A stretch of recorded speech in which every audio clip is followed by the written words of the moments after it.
protesters or travel their meter maid and come and kick it. African Americans, unfortunately, they kick it. You know, we don't have that many people ride on bikes in our community, not to the degree that they do in Lincoln. All right, y'all. Take a moment to share the broadcast. What up? Take a moment to share the broadcast. Take a moment to share the broadcast. Hey, good morning. Good morning. Thank you. You're welcome.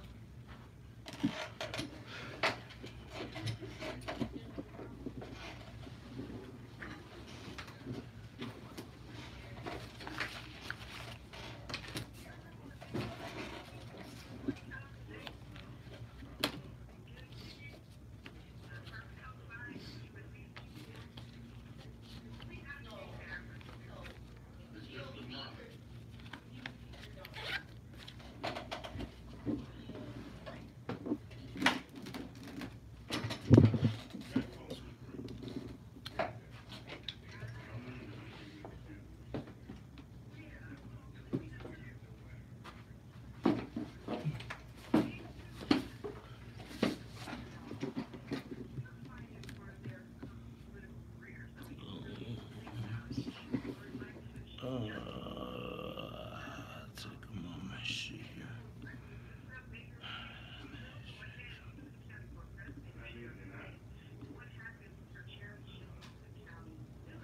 Oh my God, are you I promise to God, I swear to God, is this my, like, I'm gonna start saying some bullshit one day and see if it comes back into the universe.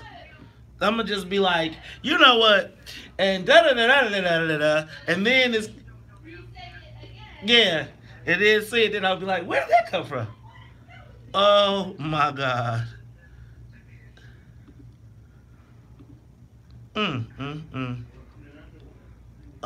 I just be flabbergasted sometimes, man. Huh. I guess I should just be flattered.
All right, look.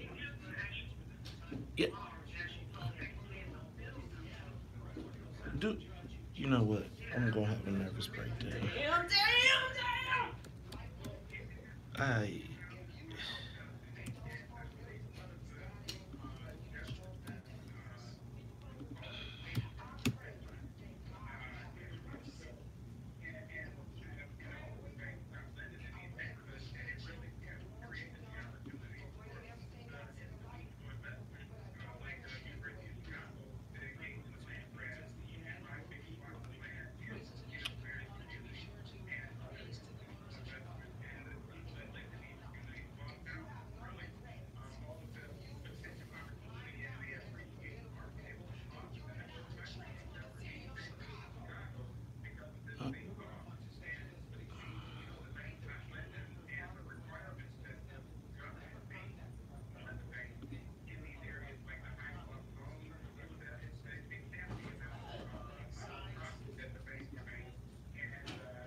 Is there a date on this level up?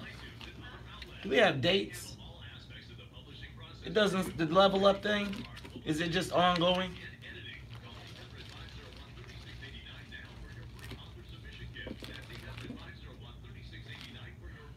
What's up, y'all? Take a moment. Shut the broadcast. Shut the broadcast. Shut the broadcast. Morning, morning.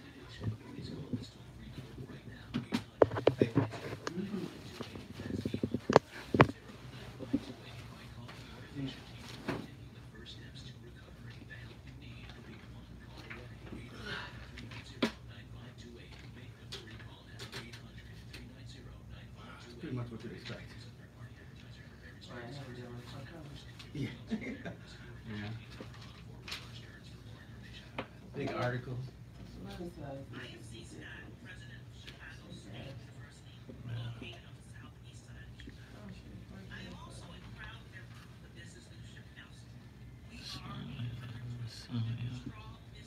I'll tell you one thing, you did get publicity because I never knew who it was. I haven't watched the show. But now, I'll never forget him.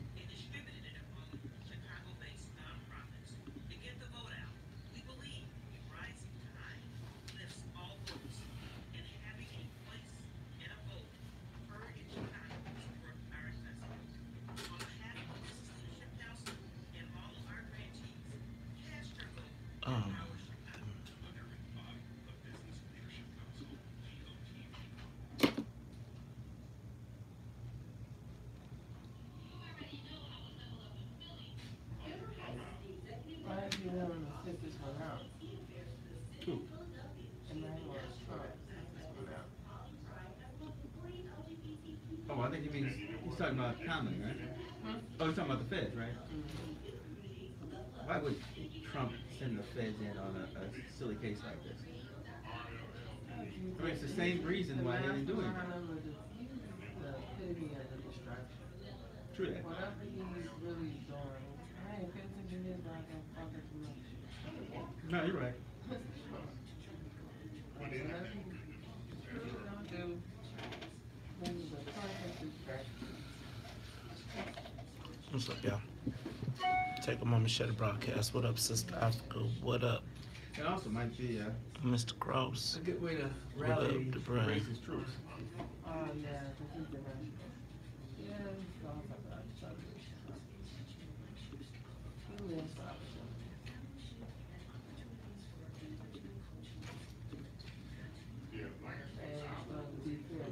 All right, what up, Hassan? What up, Annette? What up, Tammy? Take a moment, share the broadcast. Share it, and share it with more people. Oh, goodness.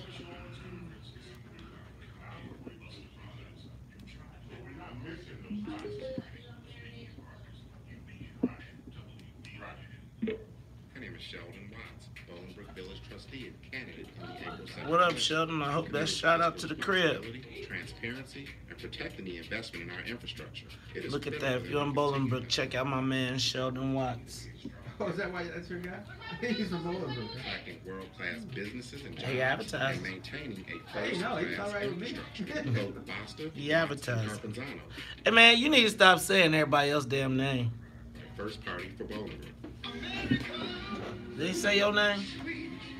Let me stop. You know, I get a bad attitude. Man. Hey, y'all, check out, I just put up the podcast from City Club yesterday. Make sure you check that out. What's up to everybody? Whew. Shout out to everybody who came out yesterday. It was off the chain, very much so. Todd, I made you famous again yesterday. Oh, you mentioned me? Yes. Oh, in front of all those white folks? Yes. And it was the biggest laugh of the day. Uh-oh. I said Tony I'm not sure if that's Preckwinkle. good or bad yet. I said Tony Preckwinkle is about to find out what it felt like to be Ty Stroger. Y'all need to move over. That's actually kind of funny. You need to move over to the right and check Ty. You need to move over. Mm-hmm. Man. Ty, move over. Featuring James Jackson. Do you understand the words that are coming out of my mouth? The WVON Morning Show. Call 773-591-1690. Wake up! What up, Carmen? What up, Raymond Hubbard? What up, Deborah Roberts? What up, y'all? Take a moment, share the broadcast. I don't know why I can't see. What up, Hassan? What up, Annette Word? What up, CL Cross? What is going on over here? Y'all, man, y'all tripping. Y'all taking my shit serious, okay? What up, John Rembert? What up, Tammy Jackson? What up, Oscar? What up, Felicia Gaywood from the crib? What up to everybody from Bolingbrook? What up, GWJ Collins? What up, Dwight Henderson? What up, Ronald Ruelak?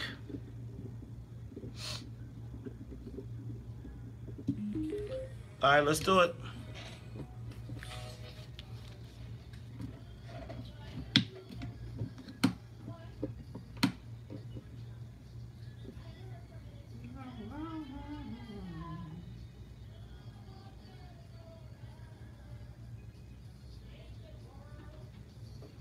Wake up, Chicago. Wake up, world. This is the WVON Morning Show. I'm your host, Maze Jackson, and sitting in with me, as they have been all week, it is former Cook County Board President Todd Stroger, as well as Miss Cleopatra Watson. How y'all feeling this morning? Good. I feel really good. Excellent. Not that I'm a celebrity, only because you made. You know what? We're going to talk about that because, Todd, I'm telling you, people yesterday, you know what? They was reminiscing, and I think that they was like, there was some people, there was probably like 6 black people in the audience besides my family, but they all shed a tear. They all shed a tear yesterday. I tell the joke when I come, a little bit later when we get back. That, if you don't know, I was at the City Club yesterday, myself, John Cass, Paris Schutz, and Fred Spielman. And I must say, you know what, I'll talk about that in a minute. Let me start here by saying what's up to the WVON Morning Show team. I'm going to tell y'all what. We taking the plane off. We're going to have to take a helicopter up because we about to get this thing up in the air. Y'all, hey. Let me say what's up. I already said what's up to my 2 co-hosts. Let me say what's up to the Wonder Twins. Wonder Twins, what's up, Miss Sonia Escobar, as well as Miss Sonia Tompkins. How y'all feeling this morning, ladies? Yeah, you know what, we leave off Friday. This might be one of them Fridays that I'm actually glad for. I have had a very, very, very long week, and I am looking forward to taking some time to just sit still. You know what? It seems like since last week, I was in Indianapolis. I got off. I went to Indianapolis for a AAU tournament. I got off that, came back. Monday night I was doing WGN. Tuesday night I had basketball practice. What? Wednesday? What's? Huh? Wednesday, don't do that. You know, y'all know it's like squirrel. You know what? It's like I be like, you point, you start looking. I'm like, what the heck is going on? All right. Then on Wednesday, so Tuesday I had to go. You know what? My son plays ball, and he's joined the AAU team. Shout out to Chicago Hoops, all the way at 5900 North Broadway. He lives in Beverly. So check this out. I went from the West Loop to Beverly, all the way to 5900 North to take him to basketball, then to bring him all the way back to Beverly to come all the way back home. Then you want to talk about an irritable person by 9:45? So that was Wednesday. That was Tuesday. Wednesday, I did the show. I spoke to the delegation from, world delegation from the State Department, so African, Asian ministers of communications.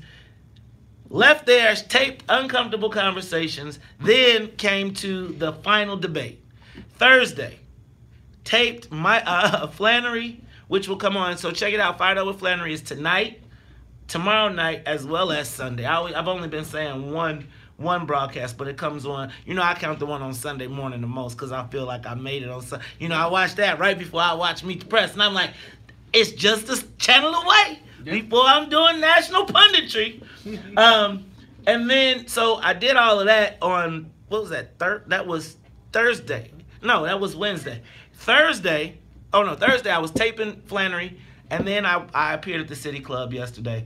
Now, let me tell you, I was honored to be appearing at the City Club yesterday with the distinguished panel because Paris Schutz, you know, I wanted to be on Wendy. I always wanted to be on Chicago Tonight. I think it's a conspiracy to keep me off, but it's okay. I'm going to be all right. Because after today, after yesterday, after what I get through saying today, I might not make it. I just might not make it because they really ticked me off yesterday how they played Cliff Kelly on his final interview. I'm going to tell you. Oh, no, I'm going to get started. I'm getting this. I was watching it live and I was offended. But I did City Club yesterday with Paris Schutz, Fran Spielman, and then, you know what? It's an honor to be with Fran Spielman because she's been there for like how many mayors? She been through a lot of stuff. So it was great to be sitting next to her on the panel and John Cass. So I feel like, Todd, I kind of was like, So Friday, I feel like, am I a failure? Because I don't have like everything in the world to do today. Right? All right, look, Annette Flournoy, you know, no, not just, and you know what?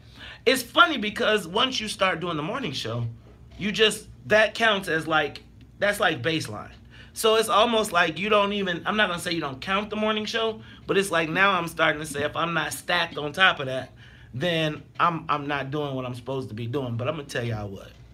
Yeah, everything that I've been asking for is coming, and so I don't have no complaints. I just want to say I'm going to sleep this weekend, so I am glad for this Friday. But in the newsroom is Miss Annette Flournoy. Annette, how you feeling this morning? You popped away from me. I thought I lost you. It's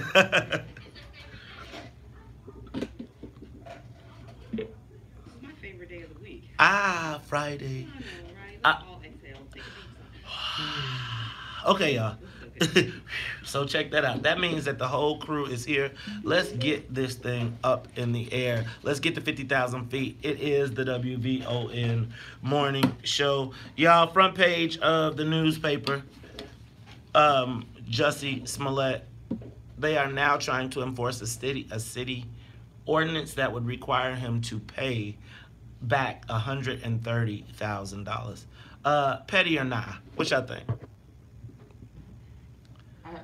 I'm still in disbelief that we were talking about this. I want it to just go away. And two, to make up special rules just because of him being a high-profile case, I think is excessive.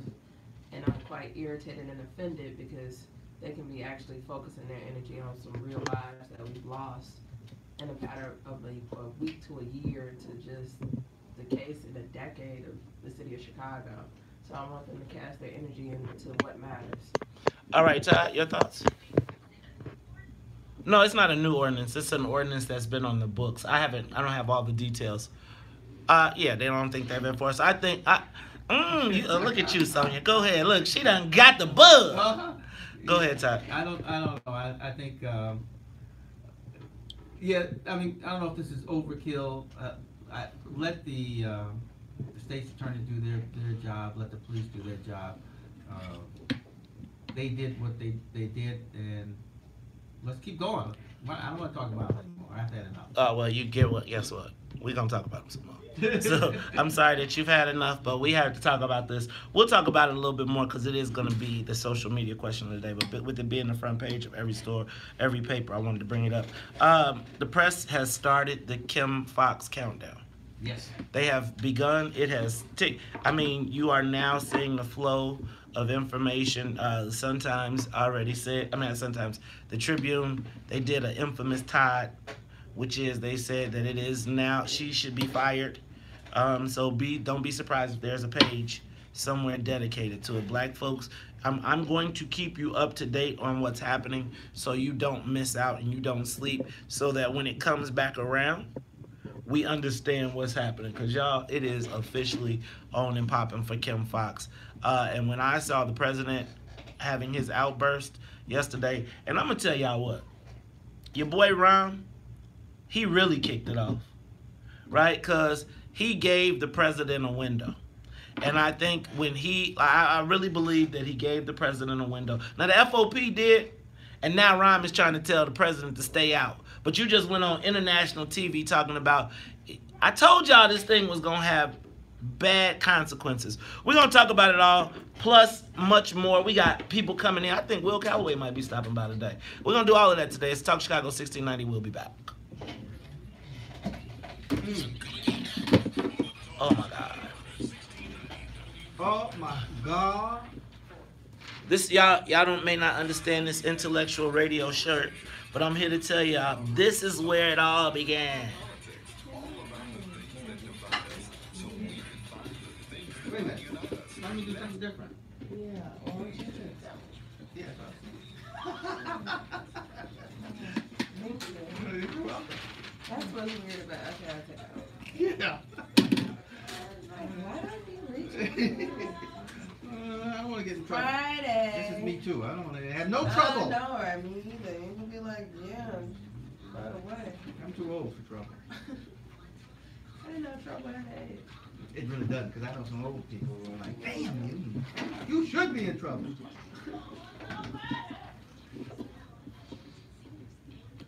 Shout out Carmen. What up, Alvin E. Norton? What up? Y'all take a moment to share the broadcast. What's up, Deshaun McGee? What's up, Maisie Harris? What up, Mike Brown?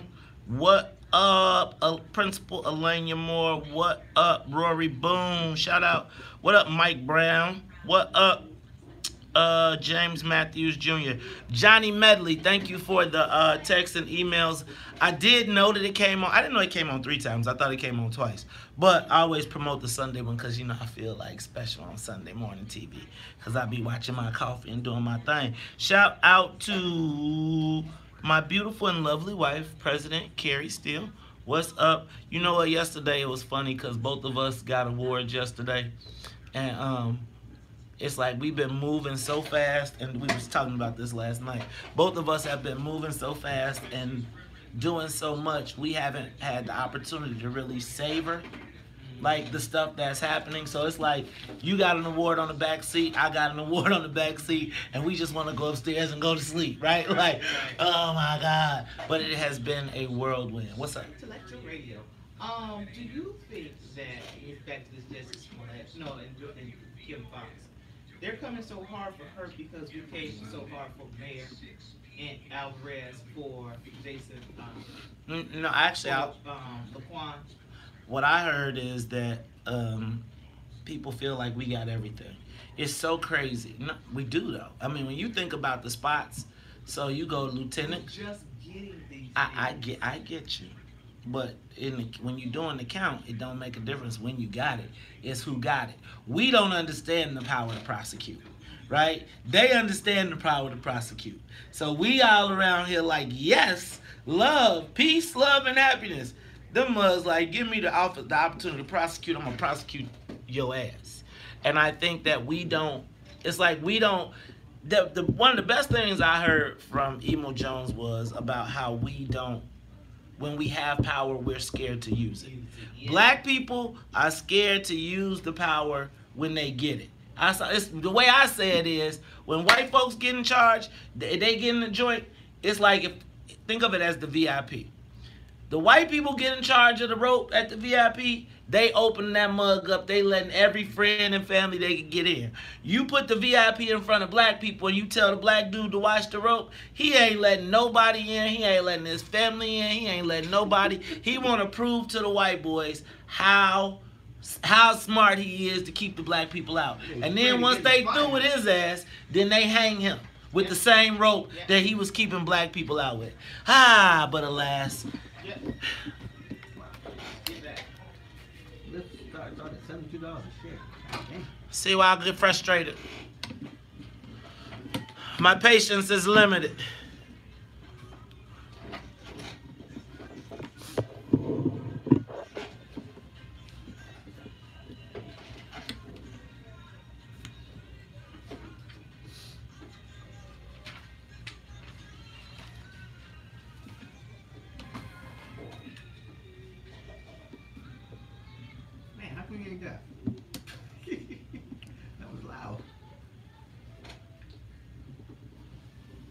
You are tuned in to the Talk Chicago 1690 AM. I'm your host, Maze Jackson. Sitting in with me is former Cook County Board President Todd Stroger, as well as Miss Cleopatra Watson.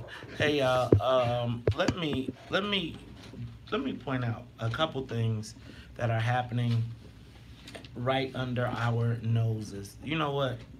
So I think when we come back, will it be April or next weekend?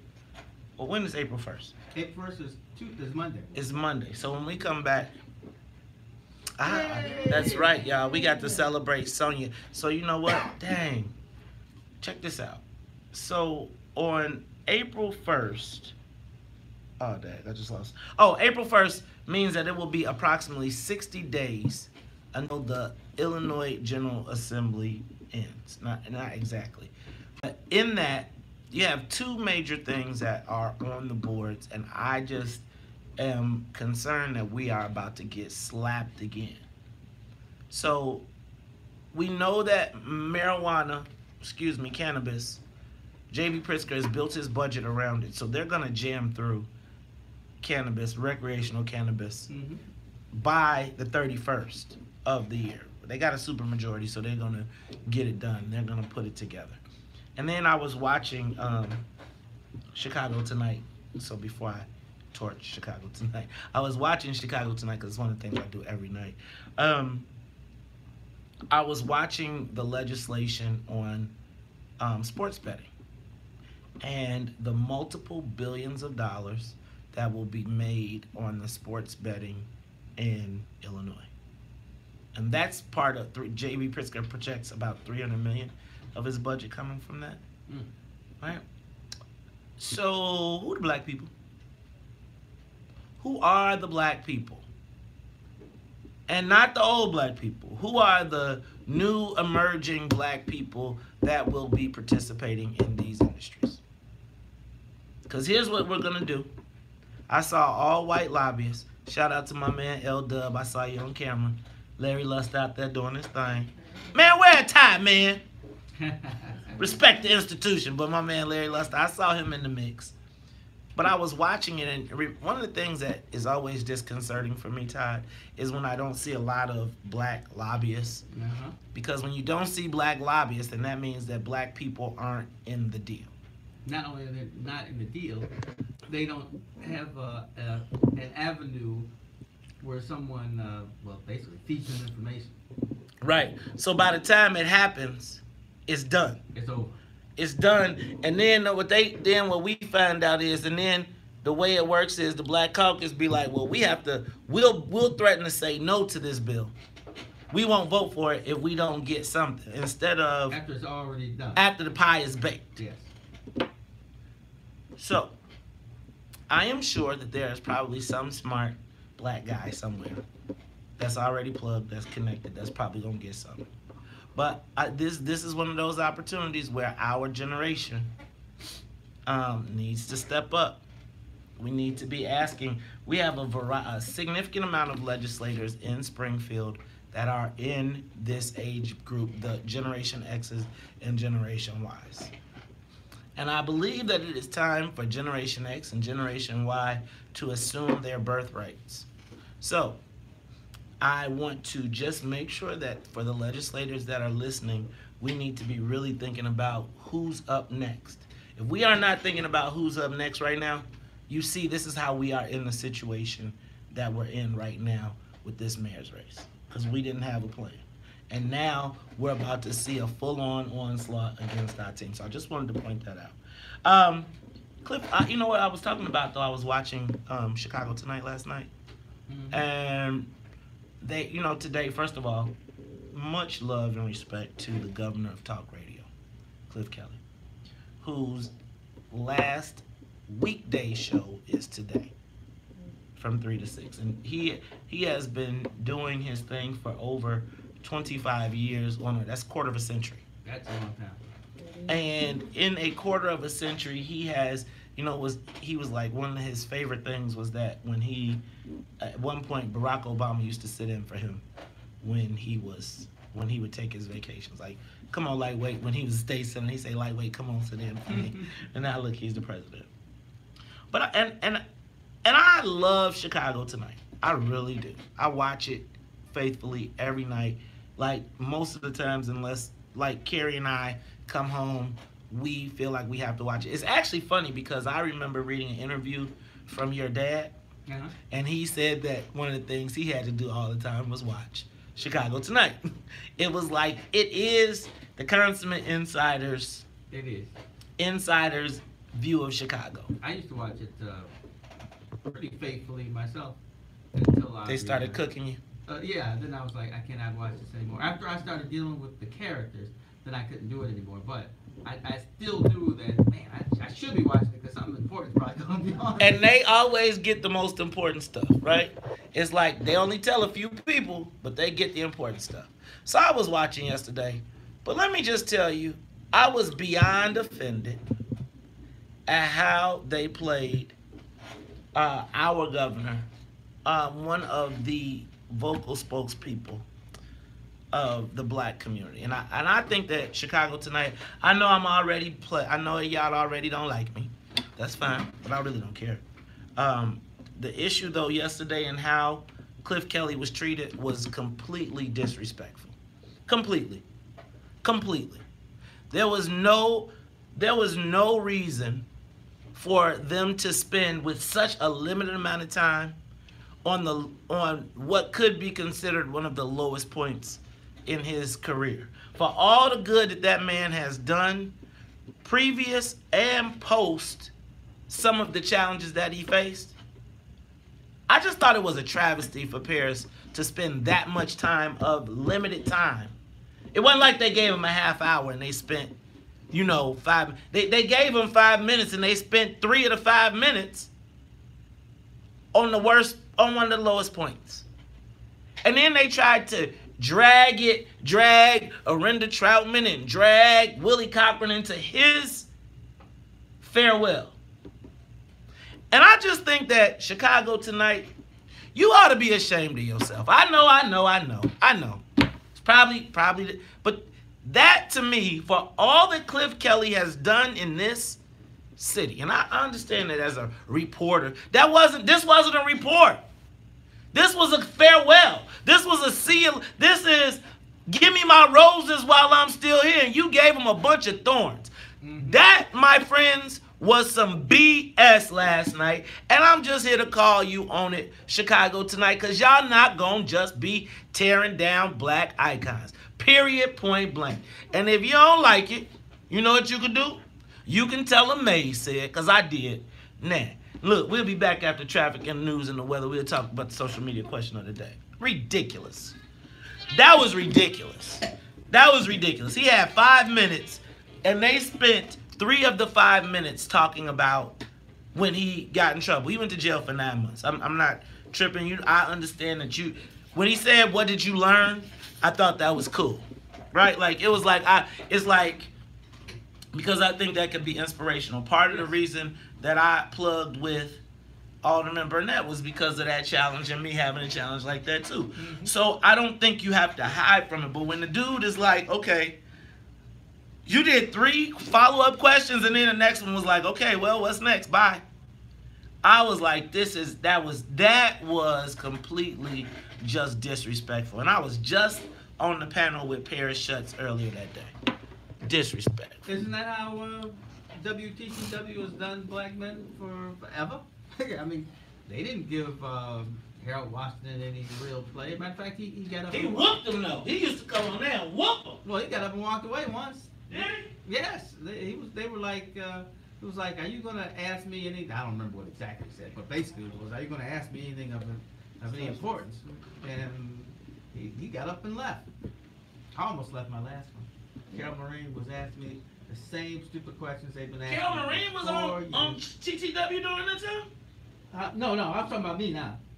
Oh yeah, Carol, see, the green team got they people wired in the whole process. Yes, sir. Whether you media, whether you politics, whether you police, they got they people and they like we people no matter what. That's right. But when you're supposed to be like, if you're an African American and a reporter or whatever, you're supposed to be kowtowing to the progressive movement. So, you can't do what the green team does for each other, because I usually don't use that term, but the Irish guys, they definitely, Snead has always pushed certain Irish politicians. I mean, that was her thing forever. And the police department, because, that's pretty much an Irish institution. But, if you did that when you were black, like I would tell people all the time that Charles Thomas was on Friday Night Review. And they were, beating me around, just kind of normal stuff. And then Charles says, I don't see what he did wrong. Man, Charles didn't come back on that show for like 9 to 12 months. They just stopped calling him. So, they have their own way, and their way has not been very proactive for black folks. Now, do you watch the show much? But you should, because they do. Every so often. Well, I will turn the show on to see what's actually going to happen. And if there's anybody important, I'll stay. But if not, I'll turn it off. But they do have all the big players in Chicago that come through there. So it is an important show. But they do have a certain bias against the South and West Side, especially elected officials, where they don't seem to be able to do anything right. And the higher they go, the more flack they get. Like if you're just an alderman and you're just one of the regular aldermen, you don't have any big old committee or anything, yeah, they'll treat you nice. But once you get some power, things get pretty rough for you. So I'm with Mays. You think they would give Cliff more respect, especially since Cliff's been on WTCW an awful lot. On Fridays, he come and talk about certain things. He's been all over these stations as a political commentator. So they are what they are. They ain't us.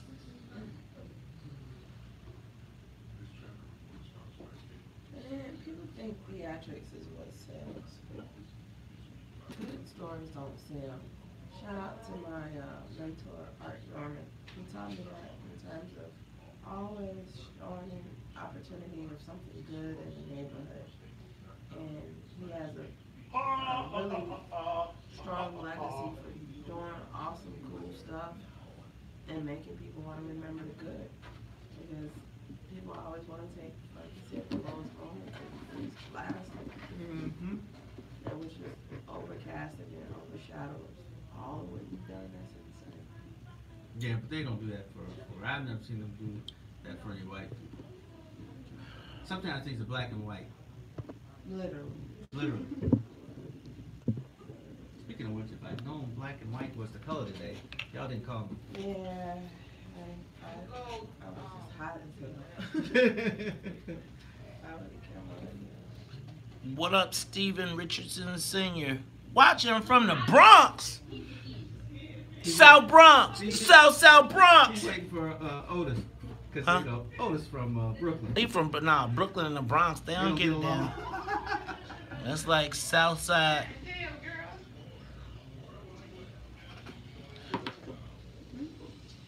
That.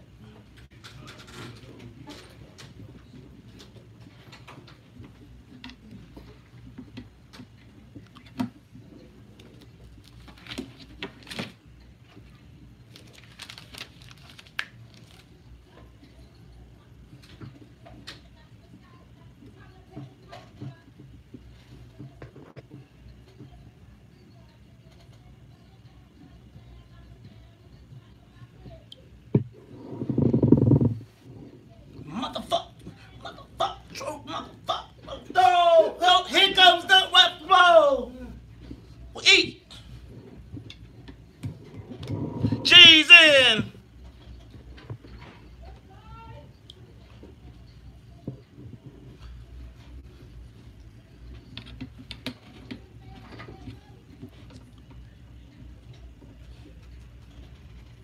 What's up, big day? What's a sheep thing? Motherfucking. You are tuned in to the Talk of Chicago 1690 AM. I'm your host, Maze Jackson. Sitting in with me is Miss Cleopatra Watson, as well as former Cook County Board President Todd Stroger. Now See, check this. Nathan, that's why I stayed at home. They were right about that. What were they right Those about? four brothers right there. See? But just think, y'all probably was you out there with C. Dolores Tucker rolling over stuff back in the day. Todd, did you listen to NWA back in the day? No. After Gangsta, I was like, oh man, that was pretty cool. And then I was like, oh, these guys are crazy. Did your parents let you listen to that? Like, Well, they didn't know. You remember I'm older than you, right? Right. Oh. But some people be older, but their parents be like, hey, hold on, you know better than that. Look, it's Talk Chicago 1690, Mace Jackson, Cleopatra Watson sitting in the building. Hey, y'all, check this out. In celebration of Women's History Month, we're proud to announce an exciting contest. That's right, we want to recognize young black women leaders between the ages of 18 and 35 who are doing great things to empower their community. It's called Level Up, a celebration of women who got next. This is your opportunity to recognize the hard work and dedication of the next generation of black woman leaders. Now, nominees must be between the ages of 18 and 35. To nominate a woman who's got next, go to WVON.com. It's time, y'all, to level up. Level up like that. All right, now it's time for the social media question of the day. And, well, y'all, guess what? We now know the price tag. We now know the price tag of what it costs to solve a crime. Yesterday, when Mayor Rahm Emanuel delivered the memo or the letter from the city suggesting that Jussie Smollett should pay $130,000 as restitution for the cost of his sins and crimes, it got me to thinking. It got me to doing some math. And basically, if it cost $130,000 for them to solve the Jussie Smollett case, it essentially would cost us approximately $70.5 million to solve the 542 murders that occurred in the city of Chicago last year. I think that's a pretty good investment, right? Like, if you think about it, $70 million, you could solve the murders, and you probably could double down because there'd probably be some serial killers or something in there in the mix as well. But it got me to thinking, and I digress. I think there's a real issue with this Smollett case. But considering everything that Rahm has let everyone else get away with, because I'm going to tell you, I really do feel like Jussie Smollett, some kind of way, he needs to pay a price. I think that he has cheapened the cost of a hate crime when it comes to black people. And so when a white person puts a noose around a black person's neck, they're going to be like, well, man, y'all only charged your own boy $10,000 for it and 16 hours of community service. I'm just telling you precedent. Remember, when you do it as a black person, remember how it extrapolates out as a white person. So, I'm going to ask the social media question of the day. Should Jussie Smollett have to pay the city of Chicago $130,000? Should pay back $130,000. Todd, thoughts? Man, that's a good question. I'm not against that, but I think they kind of like closed the book on it already. No, actually, they actually have not closed the book. There is actually a statute that would allow them to charge him through a different way, and also they could bring charges from a different level, man. Plus, he's facing federal charges as well. So would this be through the state's attorney, or this is just the corporation counsel can? I think it's through the city corporation counsel. Ah, okay. Hey, you know what? If they think that's the right course of action, but then there's all these other people that you would probably want. You probably want that you would want to do the same thing too, but of course not that kind of money. But I don't know. I can't be against it. Just seems like it might be fair. You think it might be fair? I think that he got to pay. Cleopatra. I don't think it's fair at all. I think that it was okay. Now I'm gonna have to get mean. It says a derogatory tone in terms of our justice system. If they had a burden of proof, they would have put a tack on that boy and nailed him to the cross. I feel like if they could have made an example out of Jussie, they would have. They would have put the tail on the donkey And for Mary Emanuel to try to make an example out of him, and we have so many examples of blood being shed throughout the city. Make an example and go get these detectives to go to work. We just had a family shot up in a car where baby got a gunshot to his knee, mother's deceased, and his father's fighting for his life. So we got real issues in Chicago, and Jesse is just not it. He's not it. All right. So, but there's two different. The problem with this is there's two different things going on. The state's attorney did something, and now the city is saying they want to do something different. So in that instance, I'm with Cleopatra that let the state's attorney do her job, let the city stay out of it. But the city is going to say, of course, that it's their pocket that has to pay the money. all right. So look, I have a very interesting perspective. I was talking to a pastor, and he provided a op-ed that I want to read really quickly. Well, it's not going to be super quick, but it'll be quick. Like many Chicagoans, this is from Pastor Randall K. Blakey. He is the executive pastor at the LaSalle Street Church, and this is what he had to say. Like many Chicagoans, I was shocked and dismayed by the breaking news feeds that saturated Tuesday's headlines. To learn that an intentional about-face had occurred and all charges dropped in the Jussie Smollett case was exceptionally deflating and disheartening, to say the least. To be clear, these sentiments were not because I had hoped to see Mr. Smollett rot in jail, but rather because, once again, the black experience in general and black history in particular was relegated to non-consequential levels, as if its significance, societal impact, and generational trauma has no role to play in the penalty administered. Just in the last few weeks alone, Black Chicago and Black America has absorbed the violent trauma of minimal sentencing for Jason Van Dyke for shooting Laquan McDonald 16 times to the point of death, the total exoneration of the Chicago police officers that conspired to cover up the Van Dyke murder, President Trump not being indicted while 34 of his associates were criminal charges were dropped, and criminal charges were dropped against former Congressman Aaron Schock, while numerous black men sit in jail for small amounts of marijuana. As the aforementioned absorptions are egregious within themselves, the recent actions of the first Assistant Cook County State's Attorney Joe Magatz stooped to an all-time new low in the context of the law. At a point in not our so distant history, the law made it possible for black men to be lynched by hanging, exiled from the voting booth, and eliminated from the probability of equitable education.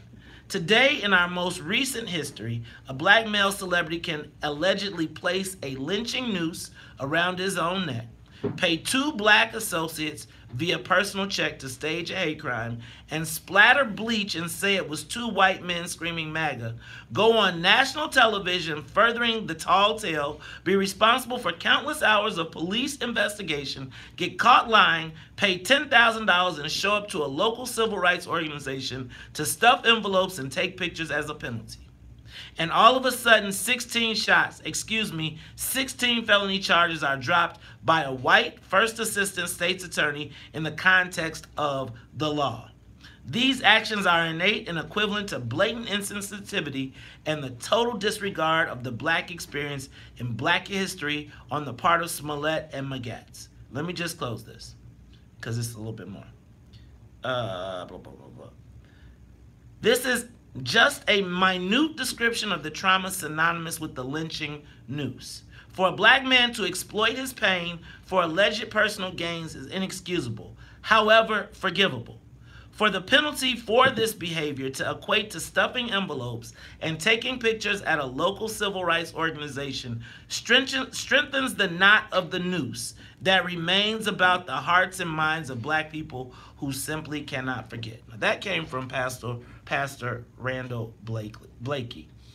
And I do think that when the white guy says that, oh, it's just a noose, you know what, no biggie, give him 10 hours, tell him to run away, and go stuff some envelopes. I do like the Confederate flag doesn't really mean nothing. Right. I think that he had a point. And I'm not trying to fry Jussie Smollett, but I am telling you, it's the same way when you didn't ask President Obama for anything, how can you expect somebody else to do something? I'm telling y'all, we can't exploit that. I think that's what offended me the most. Was like, man, Joe, this dude was talking about some like a new like they was gonna lynch him, like hang him. Right. Let's talk Chicago 1690. We'll be back after traffic in the weather. I think context matters, and I think like it ain't like Jussie Smollett was the. Again, it's a black issue now. When it first happened, it was a gay issue. It was a gay issue. That's why I started out. Yeah. It was a gay issue, and it's like here we go. Oh, now I don't know, man. I just think it's crazy. I think he should have had more community hours. I think that's the point. He should have had more of a penalty. You can't just be like, okay, I pulled it. And then the motherfucker just went out and was like, I told you, I didn't do nothing. Yeah. Lying ass. Yeah. Feel like it. Man. Oh, look at you. Now you got thrown on a lawyer hat. That's what I do. No, I think burn the proof. I think they felt like they had enough to actually have a trial, but to have a trial means that you have to go to court, it's money, it's all that kind of stuff. That's the problem with the judicial system. It's not a speedy process, so to speak. So therefore, they could have put in and tell them the doctor they should have. They should have bought it. Because that was the only way to silence it. So everything that we're saying, these are still all assumptions that you can't prove it. See, the problem is this is a nuisance. This isn't really a crime. The crime is, why are you wasting our damn time? That is a crime. Wasting our time? Yeah. Waste my time. That's a quick way to piss me off. Like that's instant attitude. That's when I create terms and get upset because that's time that could have been invested in other areas. So they wanted to get mad. I think Chicago. Now you sound like Rahm Emanuel. No, I was about to say Chicago's mad because their boy made an ass out of him. That's why. Let's just be clear. He made an ass out of him. But didn't he make an ass out of most of us who thought that, hey, what happened to man? You know what? I didn't really cast too much energy into it. Yeah, right. I didn't really either. No, I mean, I live in the ninth You ward. seem kind of crazy. I'm in Roseland. I got real issues. I got real issues. So that boy gonna go back to wherever his luxury condo, home, figure out his next steps in his life. Meanwhile, I don't live out in the grocery store. I got things that I can really be casting my energy to. My first thought was, this man will never be a writer or a director. Because I can see through this so too easily. Yeah. I don't give him that much credit either. I really don't. I don't know him enough, but even when I heard it, it was just too elaborate for me to feed into. Yeah, I didn't put much I don't energy give into him this. that much credit. But the problem is he gained the ear of everybody. I mean, the nation. It probably wasn't even the nation. He probably gained the ear of the world. There's probably people in Japan and in England who were watching this every day. What's going to happen with Jesse? Yeah, because now it was a ripple effect because more celebrities got in trouble and all of this stuff. But even the ones that they slap on the wrist for the colleges, they're not going to get prosecuted. He's going to graduate and transfer. Oh, no, the kids will be fine. It's time for the WVON Morning Show social media question of the day. I don't know. I think some of these people, somebody's got to go to jail for that because it's bribery. Yeah, the lowest man on the telephone. Well, he ain't low because he got paid some real money from what I saw. No, not the dude that told on everybody. I was the black guy. He goes to That guy go to jail. that black guy is not going to jail. That's terrible, right? Yeah. But that's how it goes. Yeah.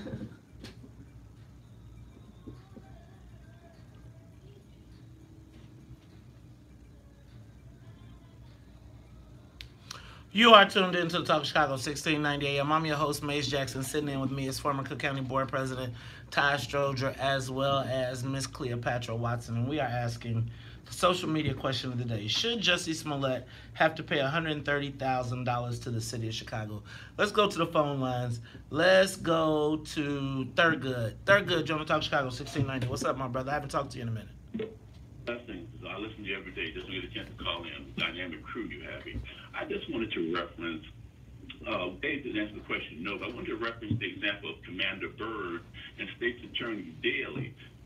Please recall Commander Byrd was found guilty of the inhumane torture tactics, electoral charges to genitalia. We didn't, and as a result, the police, over $500 million have been paid out in wrongful prosecutions and imprisonments. Have we asked those police officers to pay any of that money back? In fact, Commander Byrd received a pension, even after he came out of federal prison after his civil rights conviction. And consider this. People have questioned the conduct of Kim Foxx. Well, State's Attorney Daly negligently failed to prosecute Byrd for his torture tactics. As a result, the statute of limitations expired. This became known, Byrd's tactics and Daly's failures during the Daly administration. We re-elected Daly multiple times when he was on the verge of having to testify about some of these despicable crimes. He resigned. But likewise, so let's compare and contrast the instance with State Attorney Foxx and the matter with the gentleman Smollett. Thank you, my brother. Thurgood, I appreciate your call. Let's go to Randy. Randy on Talk Chicago 1690. Randy. Okay, let's go to Chris. Chris from Oak Park. Chris, you on Talk Chicago 1690. Chris. Alrighty, let's go to line 1. I bet you Brother Hall is there. Brother Hall, you on Talk Chicago 1690. Y'all trying to be funny? Y'all better fix them phones. All right, y'all. So, social media question of the day. Should Jussie Smollett have to pay the city of Chicago $130,000? I don't know if he should have to pay. I do believe that we cannot.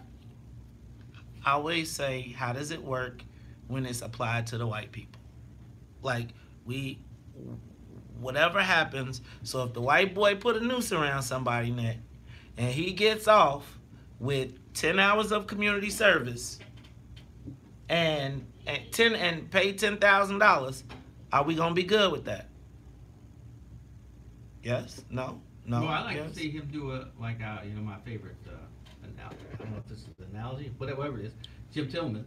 I like to see him do a Jim Tillman. Remember I told you, he kept on going to push. He didn't just, say, thanks guys for helping me get my job back. He went there for years and helped with some, true training for media. So I like to see Jussie keep doing some work. He already just told you he wasn't guilty. He said he ain't got to do nothing. He was free. I don't care if he's guilty or not. He need to go. Can we, Thurgood, was it Thurgood? Mm-hmm. Oh, I love his name. Thurgood made a hell of a point in terms of Burge, and Burge was just in the paper yesterday, right? I was just reading the article. Burge and Daly. Like, I really don't hear too many people, except for my boy Mark, bring up the torture of and the infliction and the pain and the financial damage that was caused between the two. And to this day, it's as though, sometimes I feel as though it's swept under the rug, and I don't hear the outrage, with the exception of the work that's being done with the torture victims in regards to this. So if you want to, if Rom opens this door, then Pandora box needs to just flood open, and a lot of love needs to be shed in terms of making wrong some rights in Chicago. And that Daly and Burge is a serious topic to discuss, because that's still relevant. These brothers are still impacted, whether they're in the facility or out and trying to get back what's left of their lives. And Burge, he done been called home to glory, whether it's glory or hell, I don't know, but he's been called somewhere, so he's not here no more. Right. But Daly is, and I don't see anybody calling him to the rug, with the exception of a few. Let's go to the phone lines. Anthony, you on the Talk Chicago 1690. Dave, how are you? I'm fine. Good morning. That's good. First of all, let's look at the whole picture. Empire. I've never really been a fan of that program because of how it takes the African community in not the most positive light. Jesse was just kind of acting out both at radio, television. You know what? You're breaking up. I'm sorry. I can't really hear you. Let's go to Mike, the real Mike O'Connor. Mike, you on Talk Chicago? Good morning, Good morning, everybody. The comment of the last caller, Anthony, was broke up because it was illogical, as far as I'm concerned. Now, you know what? Men want to. What happened? Lord have mercy. All right, let's go to Chris. Chris, if you're on Talk Chicago, 1690. Hey, good morning. Todd and Cleopatra. Good morning. Okay, so, you know, with Mr. is, you know, you got to come up with the 130, whatever. Oh, we sending a request for money for Johnson and also Ron for deflection of duty because he's in there more people than lost in the Iraqi war. So, and unsolved murders, what I'm paying for, right? You know what? I don't even know what. I'm sorry. Some is y'all phones are breaking up real bad. Y'all gotta get around some. Y'all gotta get you some more bars. Todd, it seems like you got something you want to say, bro. Oh no, you know I just don't like mixing apples and oranges. I think the problem we have with the murders is a totally different problem, and that's our problem. Like I always say about the pogo, you know, I've seen the enemy and it is us. The problem is that when someone is shot, somebody has to, if you see something, you have to talk about it. That 48 hours show, is all about if you don't find out something in 48 hours, the case is over. Because no one is going to tell you anything from that point, and you're not going to find anything on your own. So when things happen, we need to fight it, and maybe we need more protection from the police when you do say something, but if you don't have that kind of stuff, then it's not going to help. It's Talk Chicago 1690. We'll be back after traffic, news, and the weather. The Talk of Chicago and Also, the voice of the nation. I also like to thank 1690 the two of you WVON, for making this an Chicago. Alpha Day and celebrating with black and gold. This is great. Now, you know It's better. been a great day so far. You know fucking better. Maze has unknowingly helped me out No. celebrating with the brotherhood. No. All right, y'all. Take a moment, share the broadcast. It's Friday. Thank you. Patrick Brutus. So I think that John Burge is an issue. I think John Burge is an issue, but I don't think that it is an issue that, I don't think that it negates this. It's like, I don't think you can keep, I think that is a whole bucket of worms that Kim is working on to unravel. I think that Pastor Blakey is right in that, again, you have minimized, you really have minimized the value of a noose and what it means. And I'm not saying he has to pay $130,000, but I think it's got to be more service than that. Yes, sir. 10 hours, you show up at that ain't even swap. No. Like, that ain't even a swap detail. And it's like, sometimes we be like, we want to let people get off because we mad about something else. They still did something wrong. Right? Like, he did something wrong. He did something bogus. And he did something bogus that the next time somebody black does get effed up, guess what's going to happen? Mm-hmm. You're going to be like, yo, thank you. Yeah, I just think that, like, bro, I've had to do more community service for way less. Kids have to do community service, more community service than that, just to be considered a good citizen, right? Like, 10 hours on one weekend, that's some bull.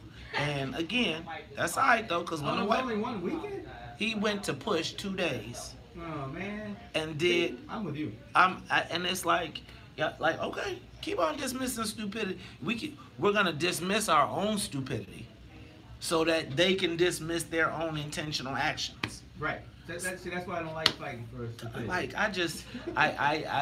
it's like, historical perspective plays a role. But there is also what is happening now and going forward. I think we have to be careful about, like, Jussie Smollett should have some black accountability. If it ain't white folks, it should be black folks. It's like black folks should hold him accountable. He shouldn't be able to just be walking around the city of Chicago, right? Like, and quiet as saying I'm free. I ain't do nothing. Like, nah, I think he should. I think if the brothers should do something, say something. Yes. Like, I'm saying a rapper come to town and then do nothing. You know you're not supposed to be drinking in the studio, right? Oh, no. Yeah, you know that's why I go out every time and drink the coffee and go no, out. I mean, I'm not really feeling too good today. I didn't want to know. So, my premise with this whole thing is, I just think that we allow bullshit in our own neighborhoods and then get mad when somebody else talking bullshit. Again, if you... Y'all, like, we're talking as though he's absolutely guilty. That's my biggest problem about all of this. Like, all of it. But that's why there was a settlement. I mean, people right. look at it like you paid $10,000. But no, they didn't let him. Right. He is only talking this crap because it's sealed. But let me say this. Now, I was watching the news this morning, and this is what Joe didn't talk about, and I was really taken aback by it. The 5,700 people that was a part of this, I want to say divergent program, whatever it's called, they all had a plea of guilty. Justin had a plea of guilty. So it's pieces that he didn't bring, because I deliberately asked, why was it sealed? All the cases are sealed, so blah, blah, blah, blah. He gave me that malarkey. Well, no, he said all cases of this nature are sealed. Right, but Justin, because ABC is digging into it now. ABC, investigative team is digging into it now. But 5,700 people pled guilty. I think the maids asked the question of someone, well, why, he's guilty. So Jussie didn't admit a plea of guilty. I don't know what Jussie did, but he ain't got a plea of guilty. There's nothing there. So with that being said, no, that doesn't mean there's nothing there. No, I'm saying like in writing, like there was no plea of guilty or innocent or whatever it is. Whatever this is, just say he didn't do it. Y'all better leave Jussie alone. Leaving $10,000 on the table says you did the shit. That's right. No, right. that just Leaving Chicago say they ain't giving back that check. And that's the Chicago way. No, he could have gone to trial. He wanted to clear his name. Man, they gave him, and they didn't even give him they didn't even go through the traditional process, and that's what's gonna fuck. That's what I'm saying. They didn't do any of the stuff that was supposed to be done in a diversion.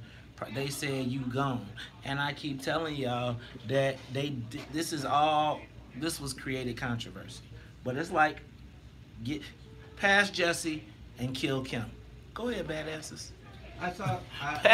Give Jussie the pass and say goodbye to Kim. I just want y'all to make sure y'all interview.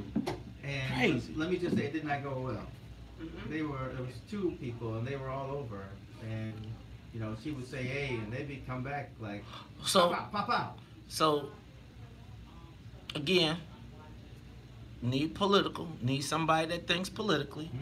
Two, she should not have even responded. She should have left it on Magat. 3, if she was gonna respond, she should have let him take all the heat and waited until her voice and everything came back, so she at least appeared strong. The fact that this thing is handled wrong, and it's like it was. We talked about this yesterday.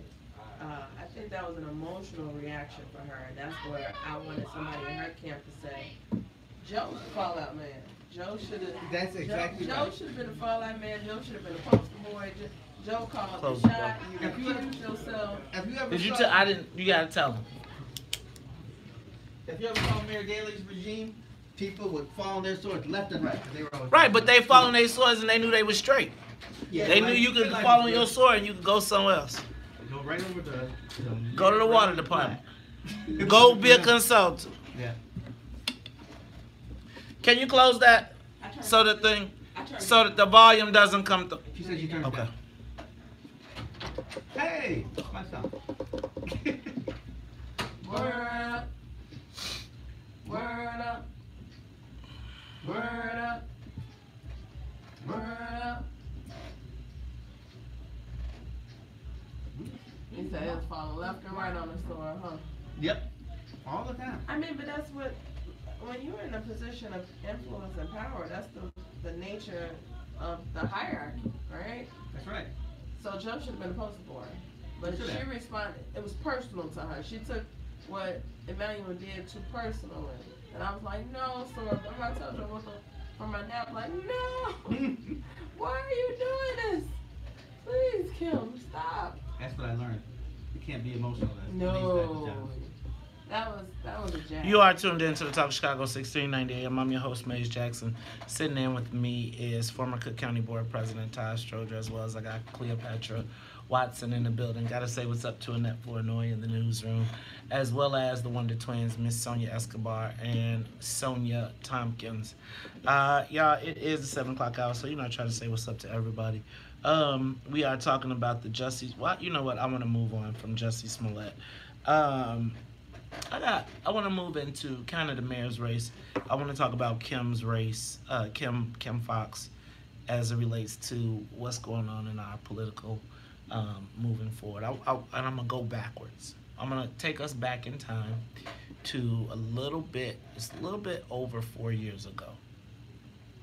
Got a phone call, or no, it was the day after the primary election, the mayoral primary. And it was boiled down to Chuy Garcia and Rahm Emanuel. And in my life, I said that I thought that this was our last chance I said that Rahm Emanuel let me back up. The choice was between Rahm Emanuel and Chuy, and Rahm, in my estimation, was already weak, right? He was already weak.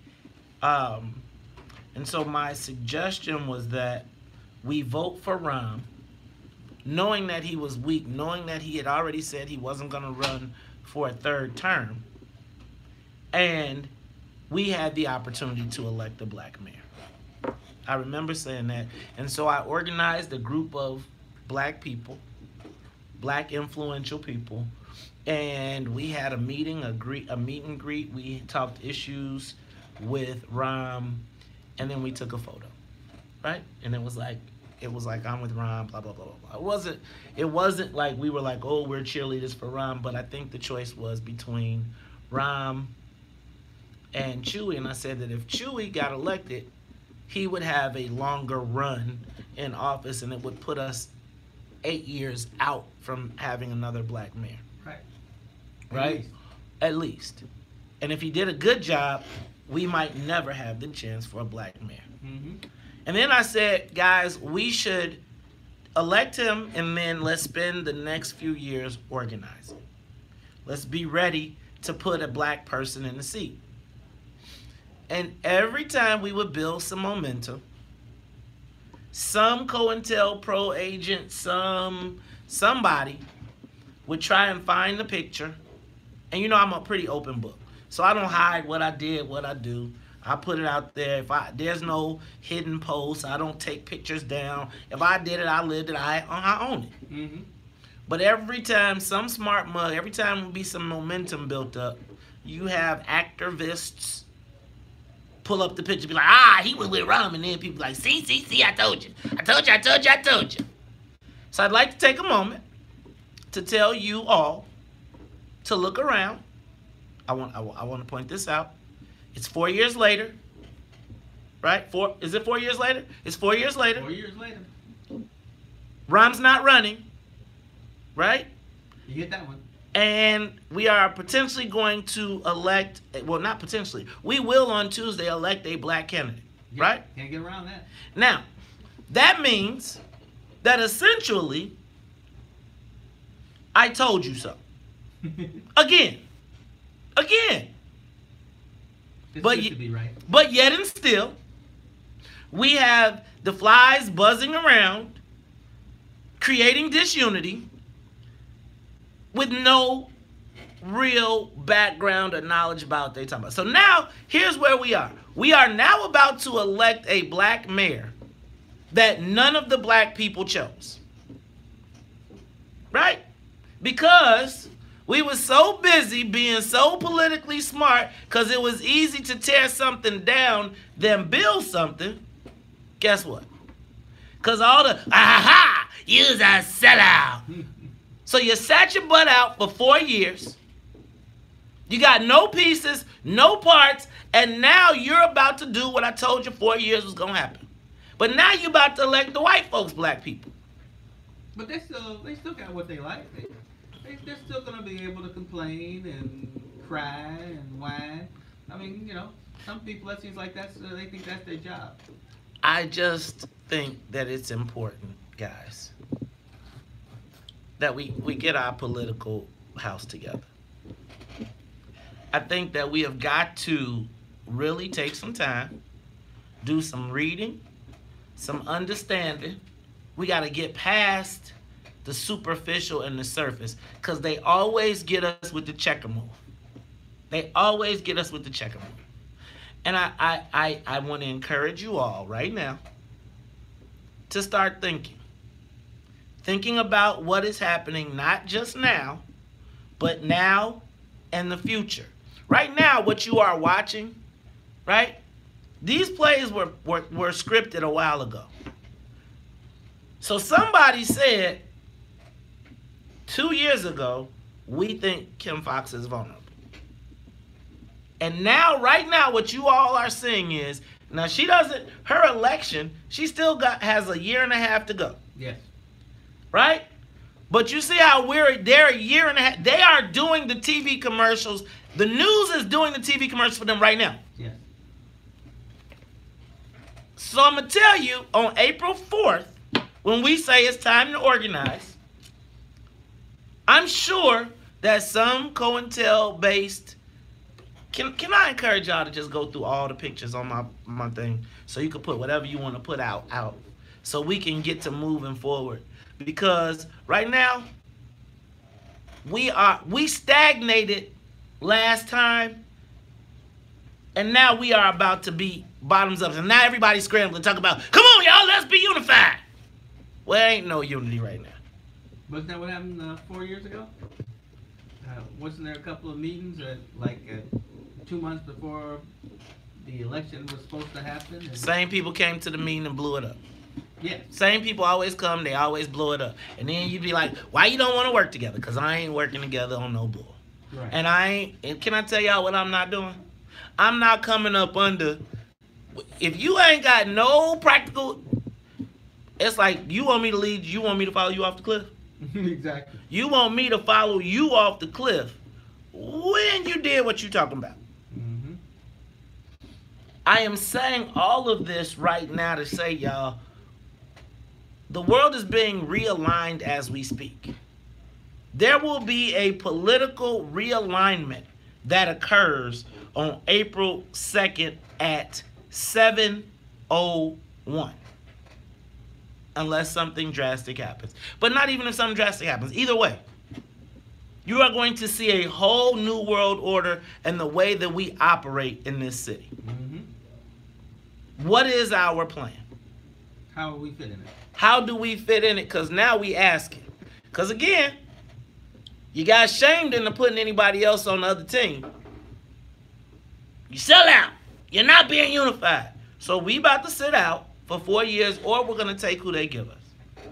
I just wanted to point that out. I just need to get it out of my chest. What's up, Ty? What's up, Cleopatra? Oh, no, I was amening you. So I totally agree there. I put this on a Facebook thing yesterday, I think it was. And I was talking about how we're just not organized, and people do not want to be organized. And I think you are absolutely right, Maze. There are people who come into meetings where people are trying to organize, and their whole plan is just to disrupt the meeting so there cannot be any organization. I don't know if it's It's called COINTELPRO. They have done it for years and years and years and years and years, and we keep acting like we don't know what it is. It's not an accident at this point. No, it ain't no accident. If the same, so let me just say this. If the same issues, you continue to go through the same thing until you learn the lesson that you were supposed to learn from. And we have not learned our lesson. In this game of politics, we need to understand what our self-interest is, regardless of who the candidate is. We'll talk about it all when we come back after traffic and the weather. I'm trying to stay in the same frame as Cleopatra days, but she told me her fiance was 6'2" or 210, and I still got a lot of basketball and tennis left, so I'm trying not to get too close. I think I got basketball left. I may be lying about that. I should have a response when we come back. Oh, to what? Yeah, because I was just talking about You know about some of these this. characters? No, you know what? You'll get to, if you stay in this politics, you'll meet them. It's symptoms. Well, Mark Carter is kind of famous for. Mark Carter is a guy who is from the West Side. You know, had some trouble early in his life, and come back and been doing some things, but he's kind of famous for going to meetings and just kind of like, you know, disrupting them so they cannot happen. I mean, he's a black folks, because, you know, we don't do this to white folks, we go in jail. They panicking. Come on, right here. You come do it right Hey, here. man. You can't. Wait a minute. Wait. Hey, Will. Hey, how you doing? How you doing? Oh, you want one piece? Hey, hey. Come sit right here real quick. So you need to put that 6'2" fiance on his butt. Sit right here. Yo! Scoot on. This way. All right. Hey, y'all, check this out. So I can't put my man on the radio because color coordinating in this joint. Because you know how it works. But check this out. This is my man, Will Calloway. Sup? This is, man, the future mayor, the future alderman. Hey, maybe one day, you never know. But check this out. You all want to make a real difference. You want to make a change. You want to see something real happen. You want to send a message to the highest halls of power. 5th Ward, turn out. Represent my man Will Calloway. You know what I'm saying? It's like he's consistent. He has been there. He was at the forefront of the fight from the beginning. While people was on trying to get camera time, he was out working, putting it down. And now he's been out there plugging, working hard. He's in the runoff. Will, say something to the people, man. We need y'all volunteer this weekend, this weekend. Phone calls, phone bank, knocking on doors. Man, he is within striking distance. I'm telling you, they shook in the mayor's office. Shook. Ooh. Like they calling everybody. They trying to call out all the troops. Think about this, y'all. You want your now they want a community benefits agreement. Ooh. First they was for it, but now they not. Man, represent. Hey, 2030 East 71st Street, y'all come out, y'all come through, come help us, phone bank, canvas. Log on to our website, www.callawayfor5.com. Help us get in that 5th Ward automatic seat. You know, if you're in a neighborhood of Hot Park, Woodlawn, Grand Crossing, beautiful neighborhood of South Shore, you're probably in the 5th Ward. Please come through East 71st Street, 2030 East 71st Street. Come help us turn up, hit them doors, knock on those doors. We've knocked on about 5,000 doors, called about 10,000 phones. So we've been putting in work, but we can't do it without your help. I have not received or accepted any donations from any developers, any corporations, and I'm standing solid on that. You should have called me. I would have got you, son. That's all right. We worked that part out. Yeah. But we make sure that people working, man. People working. Will, man, how you feeling, man? I'm telling you, you right there. Look, y'all, it takes just this much. It takes if everybody can give my man an hour this weekend, 2 hours this weekend. You can send a message to the highest halls of power. Let me tell y'all what. I heard the president, y'all old president done got in this one. That's what I'm hearing because they scared. They nervous. They worried. You can send a message to the tip top. We own Chicago, not them. Yeah, East Side. Yeah, and I really appreciate everybody that stopped through. Really was looking out for us. Our office, unfortunately, was shot at on Monday afternoon at 3 o'clock. Nobody was injured or hurt. But I think whether it was intentional or whether it was unintentional, I believe in spiritual warfare, and that's a strong indication that we're on the right trajectory. So Come out, come help us, 2030 East 71st Street. I appreciate it. Appreciate Maze. Appreciate him getting me out my bed at 7:30 to come on this live. I'm gonna tell y'all what. I apologize because I was gonna have a brother on, but they put the kibosh on it. But you know what? We got this platform called social and digital, right? I think we got about almost 200 right here. I think we got about another 30 up here. Okay. But I'm gonna tell you, by the time it's over, we're gonna make it happen. Yeah. Hey y'all, Will Calloway. That's our man. Appreciate y'all. Punch 61, April 2nd. Bam. Yeah. Town Park Brewfest gonna be off the chain this year, ain't it? Brother, appreciate hey man, you, man. I'm sorry. That's okay. It's okay. Let's talk a little bit more. Well, how's your afternoon looking? I will ring you up, cause I know Tiger and whatchamajigga been over there too, right? Yeah, they've been over there hard. Okay. They've been over there real hard. Give him so. hell. All right. Try my best. All right. I'll see you later. Don't try to do. That's right. Give me a little Yoda.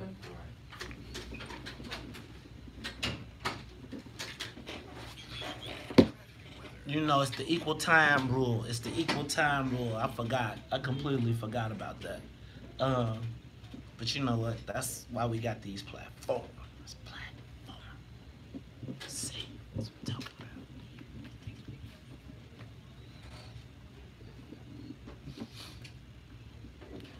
Hold on. Come on, we'll take a picture of this.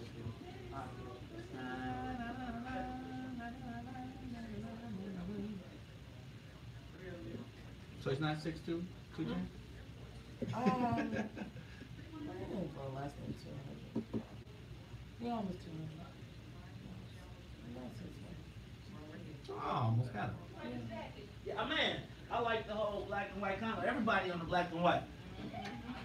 But he got his church shoes on.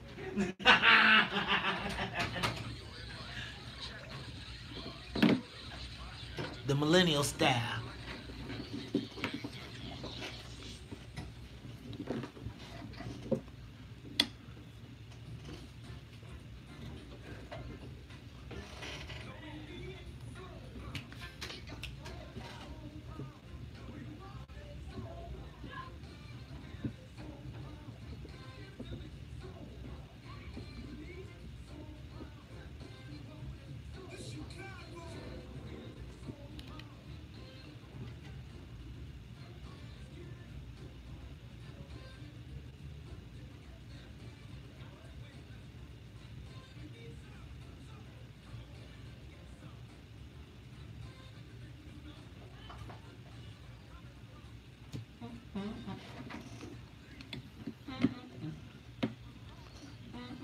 You are tuned in to the Talk Chicago 1690 AM. I'm your host, Maze Jackson. Sitting in with me is former Cook County Board President Todd Stroger, as well as Miss Cleopatra Watson. Y'all, we were talking politics. I had to get something off my chest. I'm sorry, because I was a little upset that here we are 4 years later, and I tried to tell y'all, but I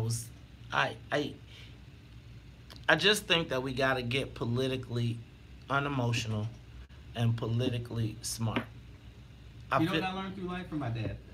What? When you want to run for office and win something big, you start with a very small group that you trust, and you work with that group for some time, and they kind of like mushroom use their things, yeah. And then once you are truly ready, then you go out to the big group and say, okay, this is what we're doing. Not, I need you to tell me we're doing this. This is what we're doing, and then you go.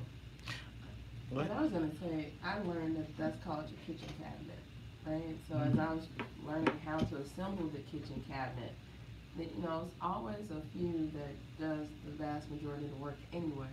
And it's very important to find people you trust. Because if not, well, what I find that we're doing is we keep doing the same things expecting different results. And that's what drives me crazy is when we come together in these meetings to organize in these spaces and they send in all of these operatives and all of these all of these people that want to play games. It's intentional for us to keep doing the same thing expecting different results. It's the definition of insanity. And when are we going to get over this massive mountain we've created? And that kitchen cabinet is so important because it keeps you grounded. And I've learned that. Yes. All right, so I guess now, guys, I want to move on to this election. So we are in the closing weekends. Todd, I talked to you about this last time. So final weekend, what happens? What are the candidates doing? Oh yeah, they're just running around like chickens with their head cut off, trying to shake every hand under the sun. Usually trying to go to some organizations where they can rally the troops. Come on, I need you to go out there and work hard for me, and shake a few hands, go to a couple of churches, send a lot of surrogates out, hopefully. I'm gonna tell you that Tony Preckwinkle has released a new ad. Did you see the ad, the fire ad, the ad about Lori Lightfoot when she was at the 911 center and some tapes or some records were missing? Some 911 records are missing. So Tony Preckwinkle did a commercial surrounding it. Didn't see that yet. Well, apparently the family was not very happy. Not at all. The family was like, take it down! Like, I can't imagine. Oh, okay. I did see something on Facebook. I didn't know what they were talking about. Okay, so basically what happened is Tony Preckwinkle has released her final ad. It's not the, hi, I'm Tony Preckwinkle. For 28 years, I've been in government and service. You know me, I was a teacher for 10 years, and then I've spent the last 20 years of my life as working in government service. During that time, I have I've built affordable housing, I've cut the county budget, I've managed our fiscal. None of that is on the close. The close is, that damn Lori Lightfoot burnt down the house and killed the babies. And I just, Todd, I feel like I feel like they're throwing stuff at the wall at this point. I don't know if as you go out like this, as you're approaching the end, I don't think that they're trying to get to a place of, like, they're going to be on the same floor. You know that door y'all be talking about? That's something. The one's going to be closed all the time? Oh, man. I'm telling you, Lori Lightfoot is probably going to weld it shut. Right. Whoever wins is getting welded shut. Yeah, I think so. It sounds like. But when the family tells you to take the commercial off, because, and she said, Lori Lightfoot, if you had something to do with it, shame on you. Tony Preckwinkle, I appreciate you bringing it to light. But as a family member, do you think it's exploiting the deaths of those 3 young people? And if you are a family person and in the last week of this campaign, all you're going to see on TV is reminders of your family being killed in a fire? Touchy. Very touchy. And then if they ask you to take it down? I mean, you almost feel obligated, but it costs so much money that they probably feel like, we can't afford to take this commercial down. Yeah, but Tony can't afford to lose the black vote. So to continuously offend a black family that has to relive a tragedy at the expense of who? The financial expense is not what's at stake here. It's the conscious effort to use this as propaganda tool, as a political weapon, is what I find to be disgraceful. And for her to have a career that precedes my life, she knows better. We'll talk about it more when we come back after traffic and news and the weather. Oh, it's a terrible political move, because whenever someone is talking about the commercial and they're not talking about what you were talking about, then you fake. Right, that's a bad investment. Yeah. I know better. So, and then to refuse to not take it down is terrible. So I didn't listen to me. Not that I. Did you? Meeting you had advice her. Well, no, I mean I gave her some advice. It was just she and I on the phone. How receptive was she? Yeah. She said I'll take it under consideration, but you know what? Talking to the candidate, maybe that's my fault. Maybe I said, hey, you know what? Give me a campaign manager's number. That's what I should have done. Talking to the candidate. Who's the campaign manager? I have no idea. Yeah, but Tony probably still tell him what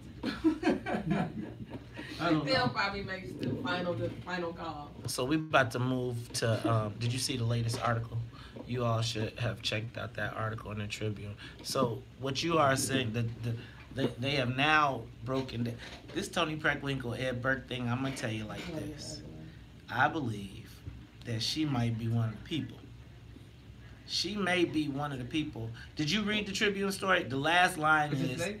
Yeah, today. The last line is, Ed Burke coming to Tony Preckwinkle's office, and the memo is what? To bring you a little gift. Ooh. It's going down, bro. I feel. Yeah, but see, that's not illegal. I don't. Here's what I think, Todd. And I was telling one of my close associates this. I was telling one of my close associates that you all rely on the Board of Ethics to tell you if it's good or not. When I read the whole 120-page, what's his name thing, Solis thing, I felt as though it was a lot of gray area where I could have seen a lot of people that I've known falling in some of that. Not the massages and all that, but there seemed to be some gray area in there that I think that the Board of Ethics has not necessarily clarified. I think that the federal government has set a higher standard. Now, when you look at the story, though, it's like you got to read the whole setup. She tried to say she's only talked to Ed Burke in cursory positions. Basically, they're saying that as soon as he got the job for his son, because they fired people.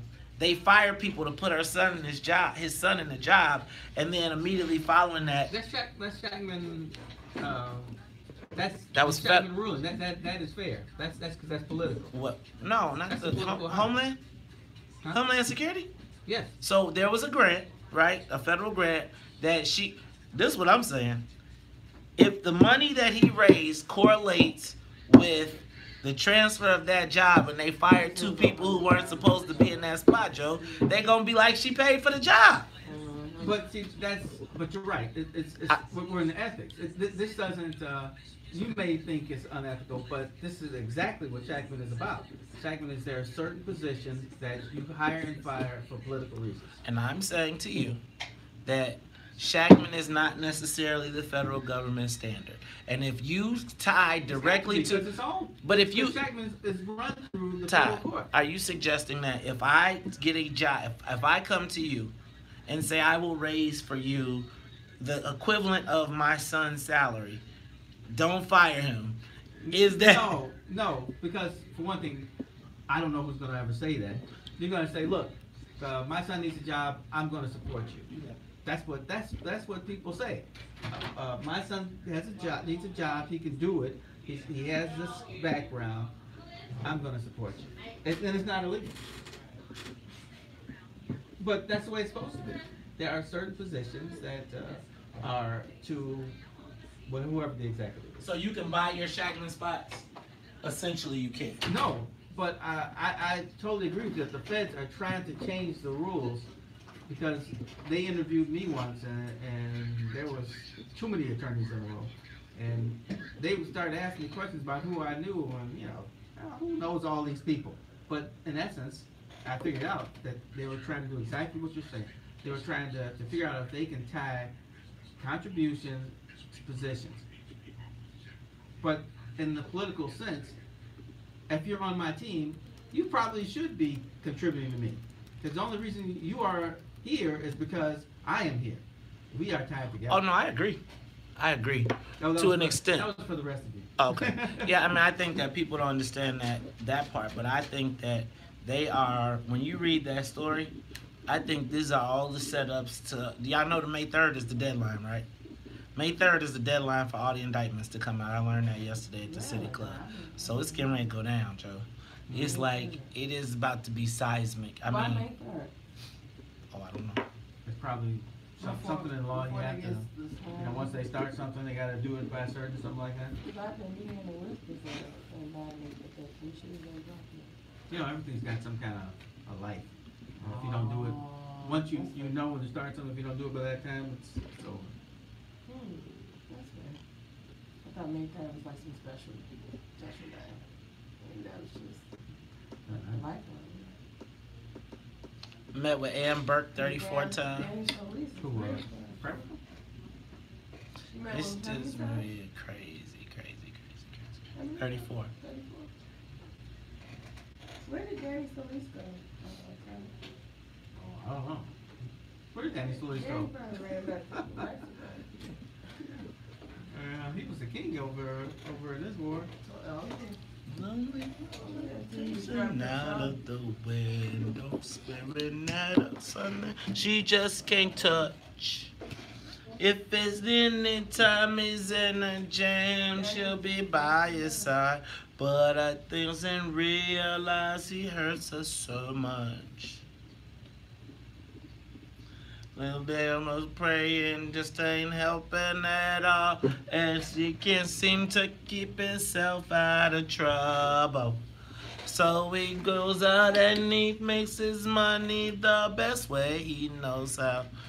Mother body laying killed in the gutter. Listen to me. Don't go chasing waterfalls. Things like to the rivers and the lakes that you used to. I know that you're gonna have it your way or nothing at all.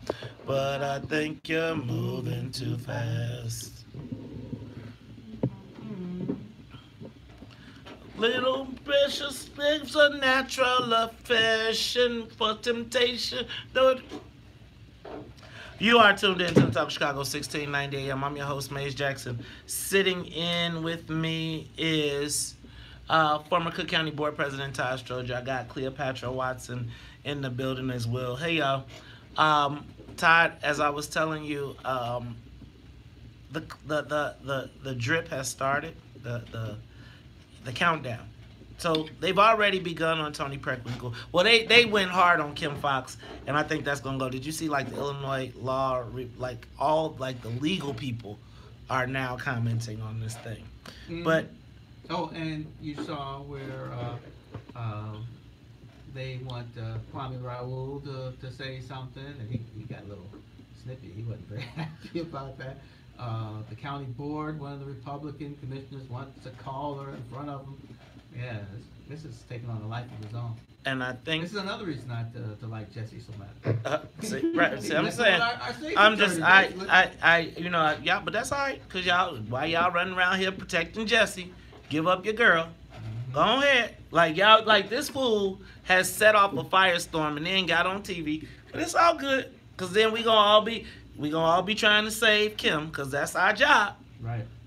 But we giving Jesse a pass. Now I'm gonna tell you. This is interesting though, because you know when white people know all white people and they talk among themselves, life kind of goes on. But when black people know black people, we talk among ourselves. Oh, now it's some kind of conspiracy. We're trying to save somebody illegally. Well, here's what I think. I think that what has to happen is, you know, like when we try to when we talk, we just can't be letting our text messages get caught. And see, I think that Kim. Okay, no shade to Kim, again. But I don't think that people realize the level that this thing is being played at. When they're publishing screenshots of your cell phone, text messages. Who gets that? When you do cyber security, and you, like, see, this is the point I be talking about. See, I feel like we are so behind the times on the game that you don't even realize that the newest, latest techniques is to hack your phone. Like, if I wanted to destroy you, all I got to do is hack your phone. Now, do you think there's nobody that's not sitting around here with people that will hack your phone? How do you think you get screenshots? I don't know. Okay, well, I'm going to just tell you. You know, somebody, I got friends.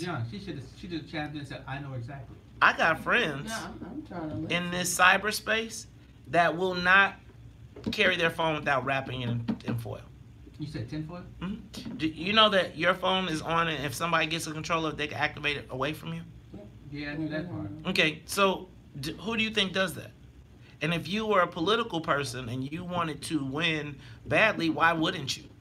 And if you had somebody who doesn't think like that, like, do you think that they thought to sweep that office? Do you think? I think so. You hope so. I swept my office. I mean, you swept your office, but you were experienced politician for years and years and years and years, and you saw it your father. Think about somebody who thinks that everybody loves them. Yeah. Right? Right. I mean, think about, do you think, like, I mean, in the world of progressivism, I wonder how many times Tony Preckwinkle had her office swept. Right? I'm progressive about it, right? And so now, so I just want y'all to pay attention. And it's going down right now. So do you see now they are now exposing like the drip yesterday at the City Club. Did I tell you my biggest line yesterday?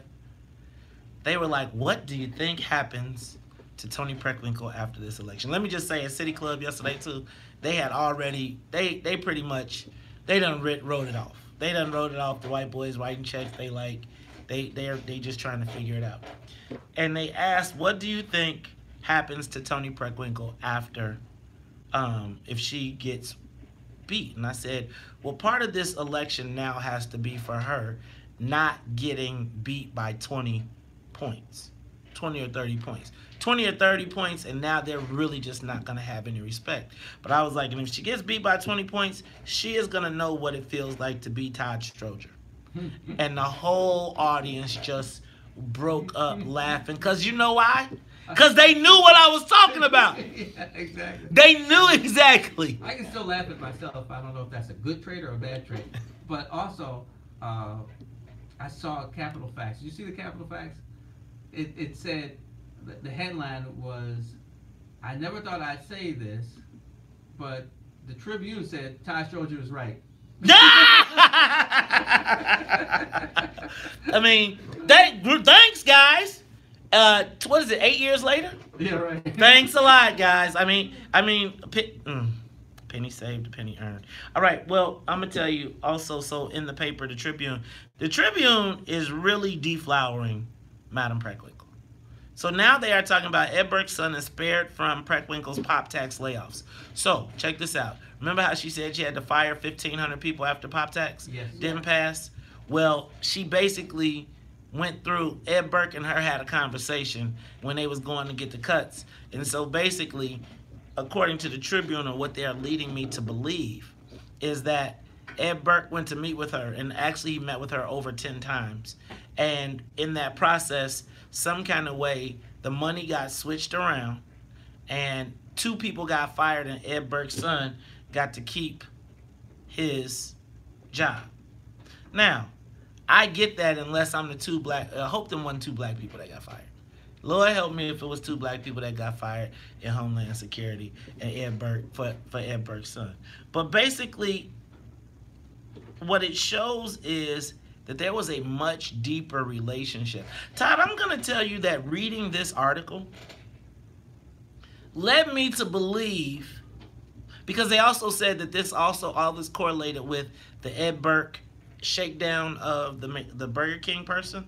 So basically, the way I read this story is that they are correlating the saving of Ed Burke's son's job, which they said they're now implying was a ghost payroll job, because they asked him to provide records as to when he was at work, and he couldn't. Well, now I think what they're trying to imply is that Ed Burke met with Tony Preckwinkle, and essentially, after she kept his son's job, went out and started shaking people down for this. This is how I'm reading this article. Went out and started shaking down owners to raise the money, which I don't think is wrong for him to raise money. And as you said, and I want you to explain the Shackman exempt piece, because you know, I think that there's 2 ways to look at this. But as I read this article, my man, it made me think, I wonder, is she part of this investigation? Because they then talked about the gifts and the exchange of money and all of the Ed Burke law firms and business associates who then began to contribute to Tony Preckwinkle immediately following the retention of that job, of which 2 other people got fired for him to get. I read it, and then at the end of it, Todd, let me tell you how they closed this article out. They closed this article out, and it says, about 6 months later, a few days before Christmas, and just after Alderman Ed Burke is accused by federal authorities of asking the Burger King businessman that Preckwinkle received a campaign About 6 months later, a few days before Christmas, and just after Alderman Ed Burke is accused by federal authorities of asking the Burger King businessman that Preckwinkle receive a campaign contribution. The schedule notes that the alderman, Ed Burke, dropped by Preckwinkle's office. The reason? To give you a small gift. It's the setup, dog. I'm telling you, they are writing. This is the. Did you hear that? Did you read that? I heard you. Am I crazy? Do you think I'm crazy? No. I think the federal government, as I know it, they're like fishermen. They throw out a wide net, and they try to catch as many fish as they can, and then they'll catch and release. Exactly. They'll talk to each fish individually and see if they can get that fish into court, and if not, then they just release it. But they try to paint a big picture and squeeze whoever the main person is or whoever they're trying to get to. And a lot of other fishes get caught in the net. But some fish are, worse than others. You think the president has been interviewed by the federal government based on everything that we've read? Hold it! We'll talk about it when we come back to the traffic and what. Let's talk Chicago 1690. That's right. Hey, bro. I love a cliffhanger. You read that? You heard that, right? That's incredible. You heard that?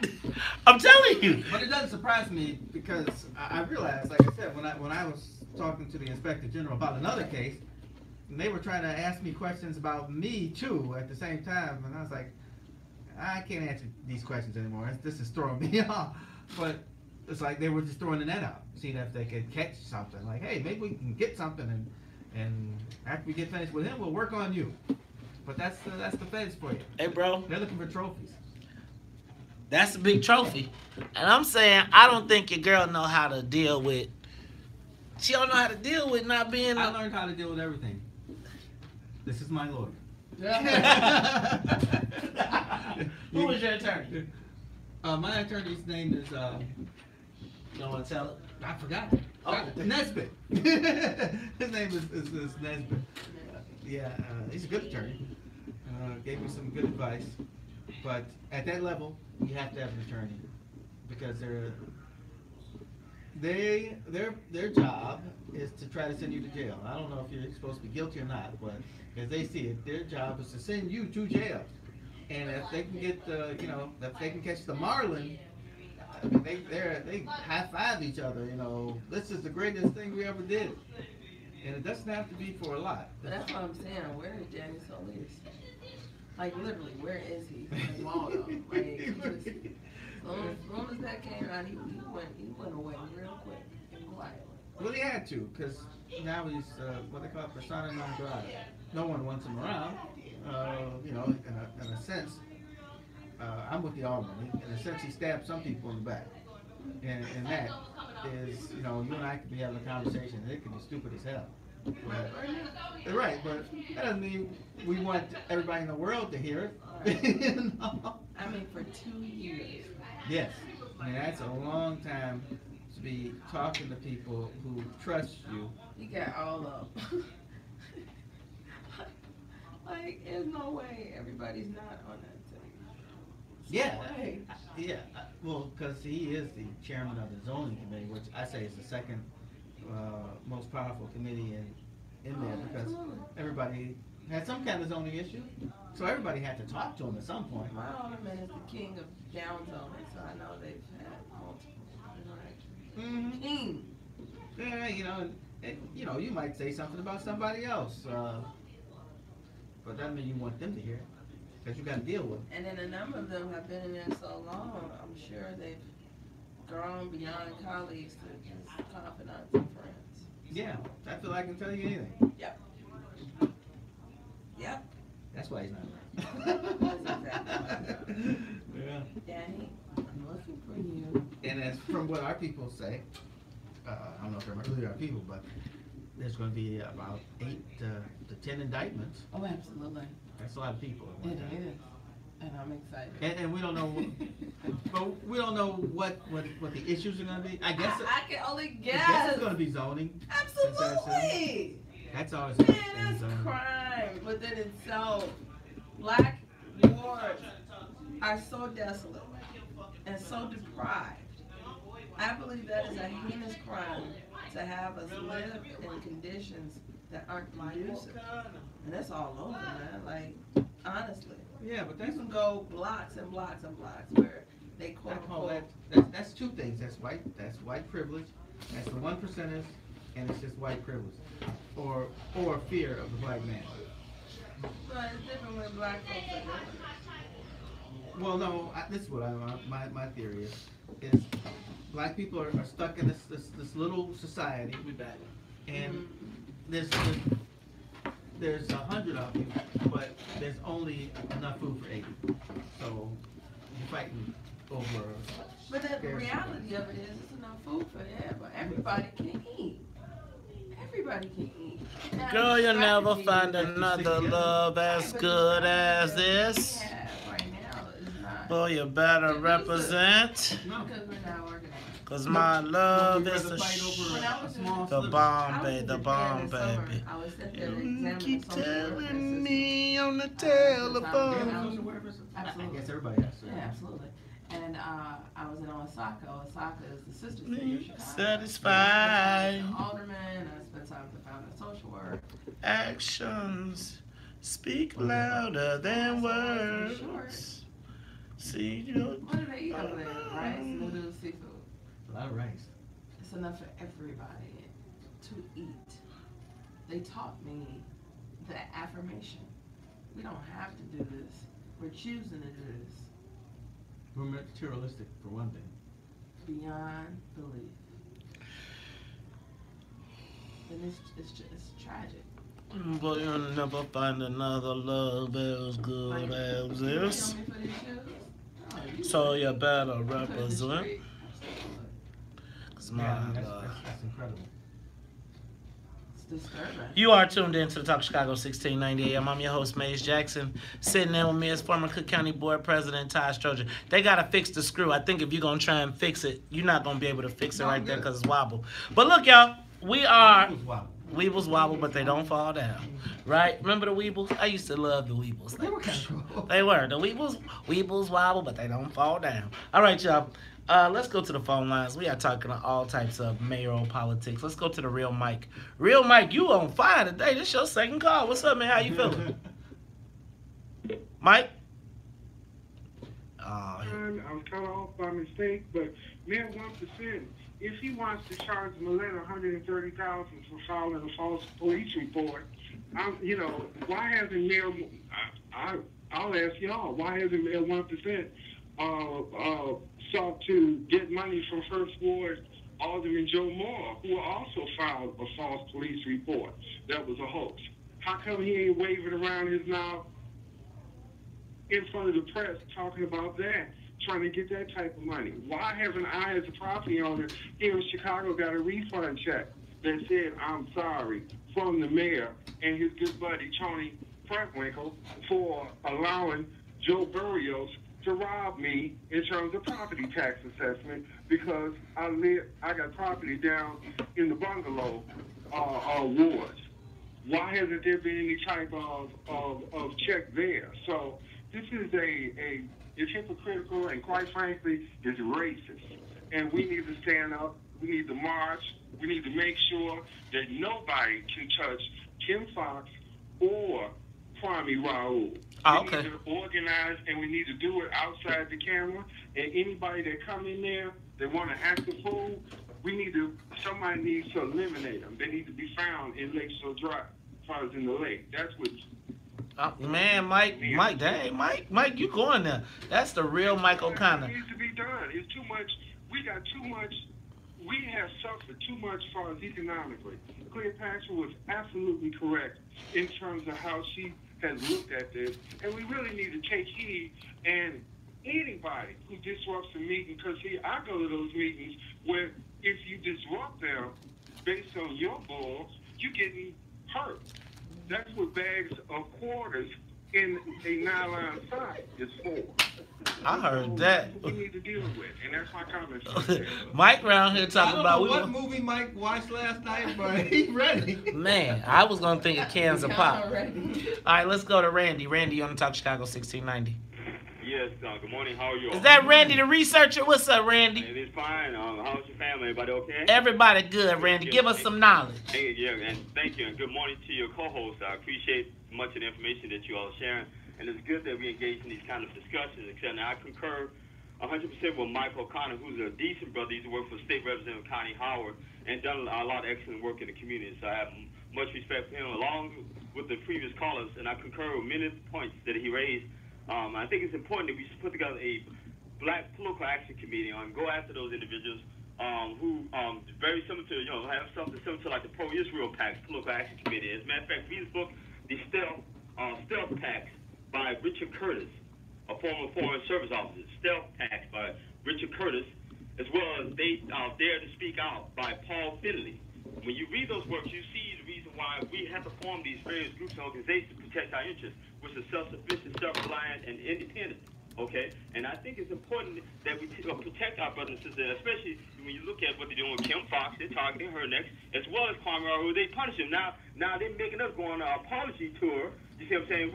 We're apologizing, and then, they throw in Justice Smollett. But see, the problem is that the circumcised Nazi of the city of Chicago, talking about Rahm Emanuel, is supposed to, he needs to apologize for the white supremacy and the institutionalized white privilege. He needs to read the book When Affirmative Action Was White by Iris Kes-Nelson. When Affirmative Action Was White by Iris Kes-Nelson. All right, Randy, thank you, my brother. I got to move to my next call. I appreciate you, bro. See you in 2 Tuesdays. What's up, Mel? You on the Talk Chicago 1690? You talking to me? I'm talking to you.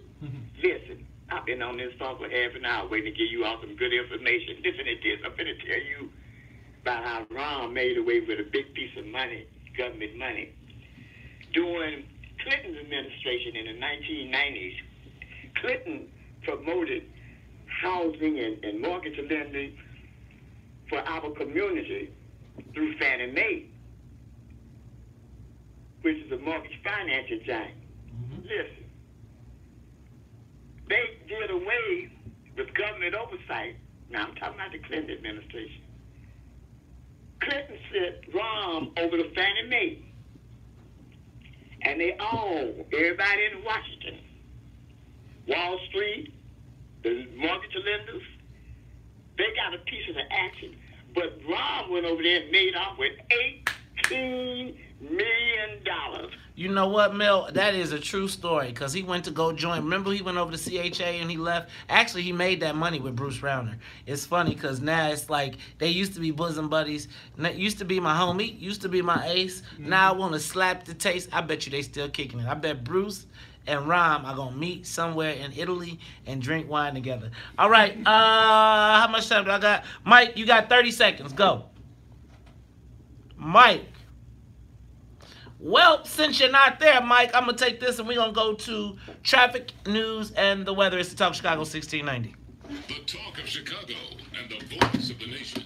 1690 WVON, Berwyn, Chicago.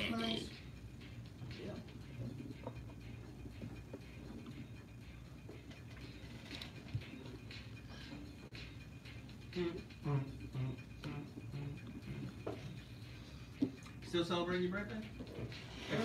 Tonight, yeah. Yeah, tonight we're going to the gun range. Oh, nice gun range. Yeah. I've never been to. Yeah, I never been to the gun range. Your fiance? Yeah, my family, my mom, cousins, sisters. Oh, I really meant, has anybody been a gun shooter? Oh, none of you? No. You're all newbies? My sister, my older sister is. Had shot at somebody. No, she just got her concealed carry. Yeah, and her husband. She and her husband. I was going to get a concealed carry. We were going to offer a free class. You can only have like 12 people in the class because the gun range only fits so many people. But we were trying to do it with the state NRA. But all these people started getting shot up, having shootings in Vegas and all over the place. He never had time for us. So we just didn't do it. Yeah, that's been crazy. And that just went away. That's the things that I'm talking about. That man just shooting at people like they were ants in the field. I learned something on the radio, I think it was this weekend. Basically, someone wrote a book, and it's been about, it was about white nationalism. Hey, Macy Days, where you go? Oh. And basically, you know how they say, oh, this guy blew up something or shot somebody, and this is a lone wolf attack? So the author was saying that these attacks that these white men are doing are not actually lone wolf attacks. They actually communicate with each other through the internet. On, you know, Discord? Discord? I only know this through my son. So Discord is something on the internet where you can get your own server and you can discuss your own topics and stuff like that. So these guys get on this Discord service and they talk about things. They don't necessarily say, all right, I am going to go and but they talk about how to do things and who they're against and eventually one of them gets excited enough to go out and kill people. And then they make memes of these people like they're heroes, and they put them on the server and people pass them around. Oh, here's our national hero today. He shot 50 black folks. Wow. So many Arabs, whatever. Oh yeah, it's crazy stuff. But the stuff that, you know, normal folks like us would never even think about. Well, I mean, I think there's a level of sickness that's associated with it, and hatred. A lot of hatred. Yeah, absolutely. Some hatred to kill that many people that you don't know. Yeah, that's just evil. Right. I mean, if I kill somebody I know, at least I may feel like I had a real reason. Right. Unless you have life or death. Yeah. Tell her to send you the confirmation email. She already confirmed that they didn't do it. She's trying to. I would have killed more if we had the opportunity. Guns ran out. They happened to catch you. Yeah. Whatever.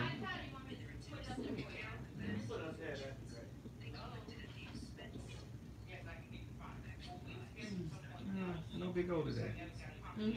Otis Wilson. He comes in on Fridays.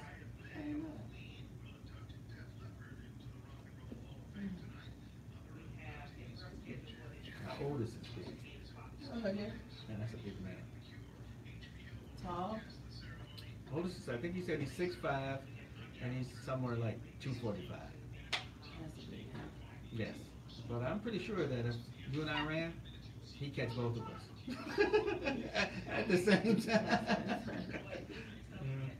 What does Otis do? You know, he used to be a football player. He used to be a bear. But now, I think his full-time job is kind of like he runs a foundation. Okay. Awesome. Yeah, going back to that commercial, change should be changed. She's so determined to stick it to Lori. Yeah. And she's in denial that you're digging a pit for yourself. Well, hello, black people. Hey, How are you today? What time is it? What are you doing here? It's 8 o'clock. Do you always come at 8 o'clock? I try to get here at 8 o'clock. That's something, at least. Yeah,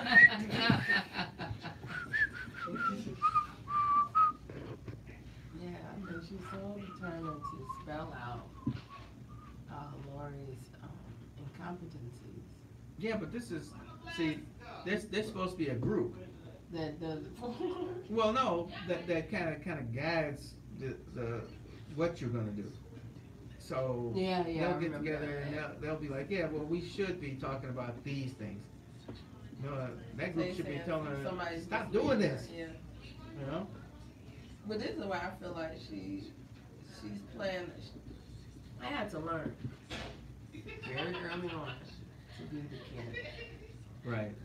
Yeah. See, there it is. You gotta let everybody do their job, and you can't do everything. You can't be the candidate. You ought not run. Yeah. And if you don't have competent people to do the things necessary to keep everything afloat, You're not gonna win. you're not gonna win. Right? Not to mention that you could not win for money and other issues, but for the most part, to run a respectable campaign. So even though I wasn't right, even though I wasn't successful to make it to a runoff, I have gotten a lot of positive feedback from running a very decent race with integrity. Mm-hmm.